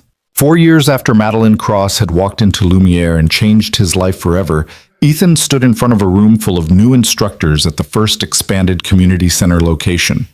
They were diverse in age, background, and experience, but unified in wanting to use martial arts as a tool for empowerment rather than violence. Before we talk about curriculum or techniques, Ethan began, I want to tell you why this work matters. Most of you know my story. It's been public enough. What you might not know is what I learned from it. He paused, organizing thoughts he'd carried for years, but never quite articulated this directly. I learned that strength isn't about how much damage you can do. It's about how much you can endure without losing yourself. I learned that fighting back doesn't always mean physical confrontation. Sometimes it means refusing to accept someone else's assessment of your worth. And I learned that the most important battle is often the one to remain human, remain compassionate, even when you'd be justified in becoming something else. The instructors listened with the intensity of people who'd chosen this work because they understood it mattered, because they'd seen or experienced the kind of powerlessness that these programs addressed. We're not teaching people to be fighters. We're teaching them to be themselves, fully and without apology. To take up space, set boundaries, trust their instincts. The physical techniques are just tools for that larger purpose. Never forget that. Training the instructors became Ethan's primary focus over the following months, building a team that understood the philosophy as well as the techniques. He brought in guest speakers, survivors of violence, psychologists specializing in trauma, legal experts on self-defense law. The program became comprehensive, addressing not just the physical aspects of safety, but the emotional and psychological dimensions. Master Kim came to observe one of the training sessions, watching with the critical eye of someone who'd spent 50 years in martial arts. Afterward, he pulled Ethan aside. You've become a better teacher than I ever was, he said simply. Master Kim, it's true. I taught technique, discipline, tradition, important things, yes. But you teach something deeper, how to stay whole when the world tries to break you. That's wisdom I never had to give. The compliment meant more than any settlement money, any legal victory, any external validation. This man who'd shaped so much of who Ethan was recognized that his student had evolved beyond mimicry into something original and valuable. I learned from your foundation, Ethan said. Everything I teach is built on what you gave me. As it should be, but You added floors I never imagined. That's the way of things. Each generation takes what came before and builds higher. Master Kim smiled, the expression crinkling his weathered face. I'm proud of you. Not for fighting back, not for winning, for choosing to use what happened as fuel for helping others. The programs continued to expand, reaching more people, changing more lives in small but significant ways. Ethan heard stories regularly now. A woman who'd escaped an abusive relationship feeling strong enough to testify in court. A teenager who'd avoided a robbery by projecting confidence learned in class. A single mother who'd set boundaries with a harassing neighbor. Not every story had a happy ending. Some students stopped coming after a few sessions, unable to face the emotional work that came with physical training. Others made progress, then backslid when life got overwhelming. But enough people found genuine help, genuine transformation, that the work felt meaningful even on difficult days. Lily was 12 when she asked to take her first formal martial arts class. Not just the basics her father had taught, but real training at Master Kim's gym. Ethan watched her first session with the same anxiety any parent feels seeing their child step into something challenging, wanting to protect her while knowing protection meant letting her struggle. She was good, coordinated, focused, absorbing instruction with the same intensity she brought to school and science projects. But more than good, she was herself, approaching martial arts as another tool for understanding the world rather than as identity or performance. How was it? Ethan asked afterward as they walked to the car. Hard. My legs hurt. But good hard, you know? Like I accomplished something. She was sweaty and grinning, more animated than he'd seen her in months. Master Kim says I have good instincts. You do, but remember this is a marathon, not a sprint. Building real skill takes years. I know. That's okay. I'm not in a hurry. The patience she demonstrated, the willingness to commit to long-term growth, came from watching her father rebuild slowly and sustainably over years. She'd learned that rushing led to fragile foundations, that real change required time and consistency, and accepting that some days you'd move backward before moving forward again. 5 years after the incident, Lumiere closed its doors, a victim of changing tastes and economic pressures that had nothing to do with Ethan's story. He read about it in a local business journal, feeling neither satisfaction nor sadness, just a vague recognition that the place where his old life ended was itself ending.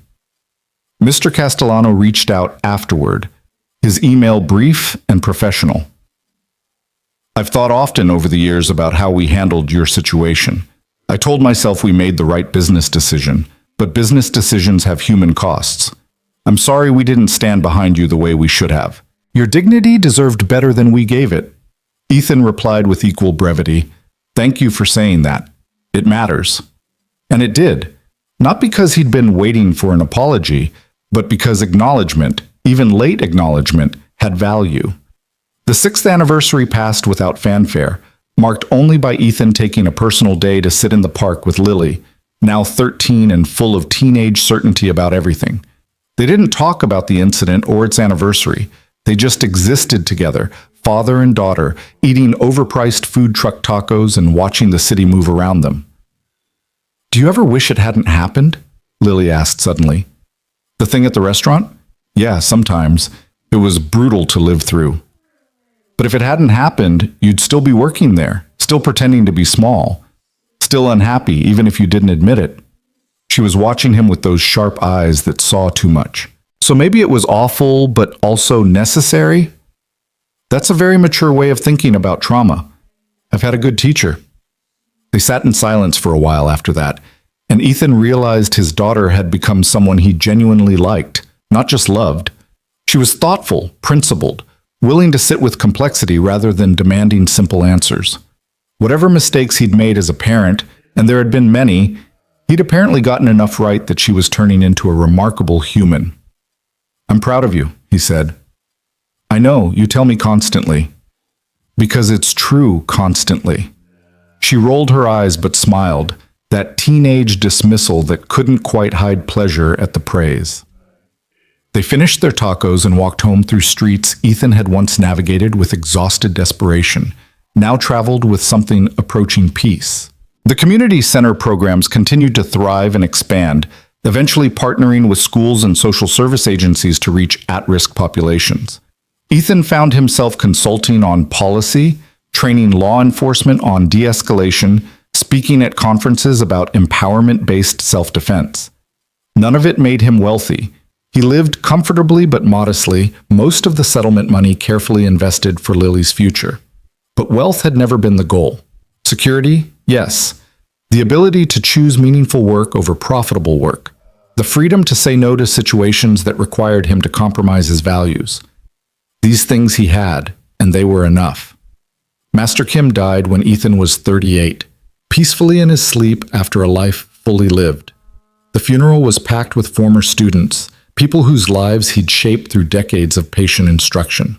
Ethan spoke at the service, talking about what Master Kim had given him, not just fighting skills, but a framework for living with discipline and purpose. He taught me that the way you train is the way you live, Ethan said to the assembled mourners. That cutting corners in the gym means cutting corners in life. That real strength is consistent, sustainable, built through daily commitment to being slightly better than yesterday. Everything good in my life traces back to those lessons. After the service, elderly students swapped stories about Master Kim's strict standards, his terrible jokes, his unwavering belief that anyone could improve if they were willing to work. The community that had formed around his teaching remained strong even as they grieved his absence. Lily was 16 when she earned her first belt at Master Kim's gym, now run by one of his senior students. Ethan watched her test with the same anxiety he'd felt years ago, seeing her face challenges he couldn't solve for her, knowing she had to find her own strength. She passed, exhausted and triumphant, and Ethan felt something in his chest that might have been pride but was bigger than pride. This young woman he'd raised alone through impossible circumstances was becoming exactly who she was meant to be. Confident, capable, kind, despite having every reason to be hard. Master Kim would have liked to see this, Lily said afterwards, sweaty and grinning. He knew you'd get here. He told me years ago you had warrior spirit. Is that a compliment? From him? The highest. They went for celebratory pizza, a tradition they'd maintained through belt tests and school achievements and all the small victories that made up a life. Sitting across from his daughter, nearly grown now, preparing for college applications and adult responsibilities, Ethan felt the particular bittersweetness of parenthood, pride in who they're becoming mixed with grief for the child they no longer are. "What are you thinking?" Lily asked, catching his expression. "That you're turning out better than I could have hoped. That I'm proud of you. That time moves faster than anyone warned you about. Don't go getting all sentimental on me. I'm still your annoying kid. You're my annoying young adult. There's a difference." She threw a wadded napkin at him, laughing, and the moment passed into the collection of ordinary, extraordinary memories that made up their shared life. Ethan was 40 when he realized he'd stopped thinking about Madeline Cross entirely, stopped checking news about her, or wondering what had happened after their settlement. She'd become truly irrelevant, just a person who'd briefly intersected his life and taught him important lessons about dignity and self-worth. The realization came during a training session, watching a new student practice defensive stances with fierce concentration. This woman had come to class carrying trauma from workplace harassment, needing to rebuild confidence that had been systematically destroyed by someone in power. She'd made remarkable progress over 6 months, standing taller, speaking louder, taking up space with less apology. And watching her growth, Ethan understood that this was his revenge, if revenge was even the right word. Not hurting Madeline or punishing her or even changing her, but preventing future Madelines from successfully destroying people. Every person who left his programs feeling stronger, more certain of their worth, was a small victory against the forces that tried to crush them. Every teenager who learned to set boundaries, every woman who learned to trust her instincts, every man who learned that strength included restraint. These were the ripples extending from that night at Lumiere. Madeline had tried to make him small. Instead, she'd created someone who spent his life helping others refuse to be small. If that wasn't justice, it was at least meaning. Lily graduated high school with honors, full scholarship to a university with a strong astrophysics program, ready to chase the dream she'd been building since childhood. The night before she left for college, she and Ethan sat on their apartment balcony watching the city lights, both avoiding the conversation about how much was about to change. "Are you going to be okay?" Lily finally asked, living alone after all these years. I'll be fine. The real question is whether you'll be okay. College is intense. I'm ready. You made sure I was ready. She leaned against his shoulder, a gesture from childhood that she'd mostly outgrown, but returned to in moments of vulnerability.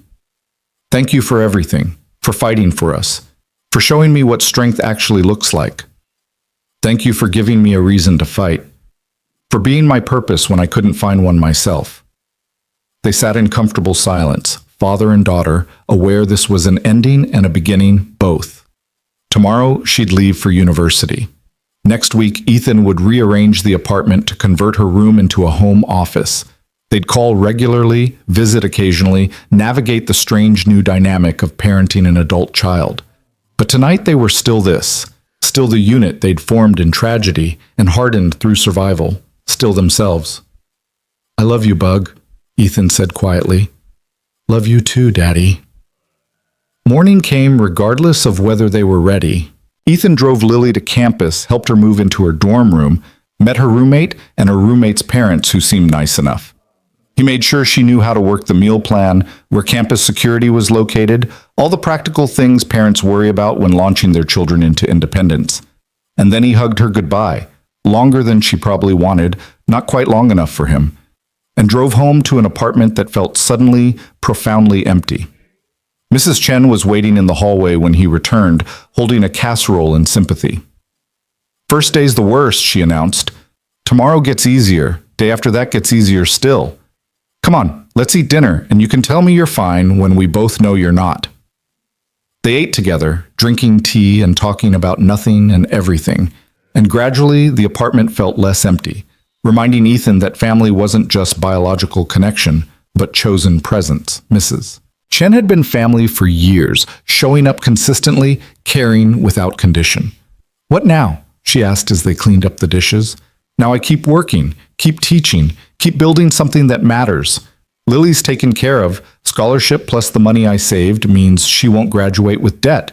I'm stable, healthy, doing work I love. Ethan dried the last plate and set it carefully in the cabinet. I think I'm actually happy, Mrs. Chen. After everything, I ended up happy. You earned it. Not many people fight as hard as you fought and stay themselves. You should be proud. I am. Not for the fighting, but for what came after, for choosing to use pain as fuel instead of letting it consume me.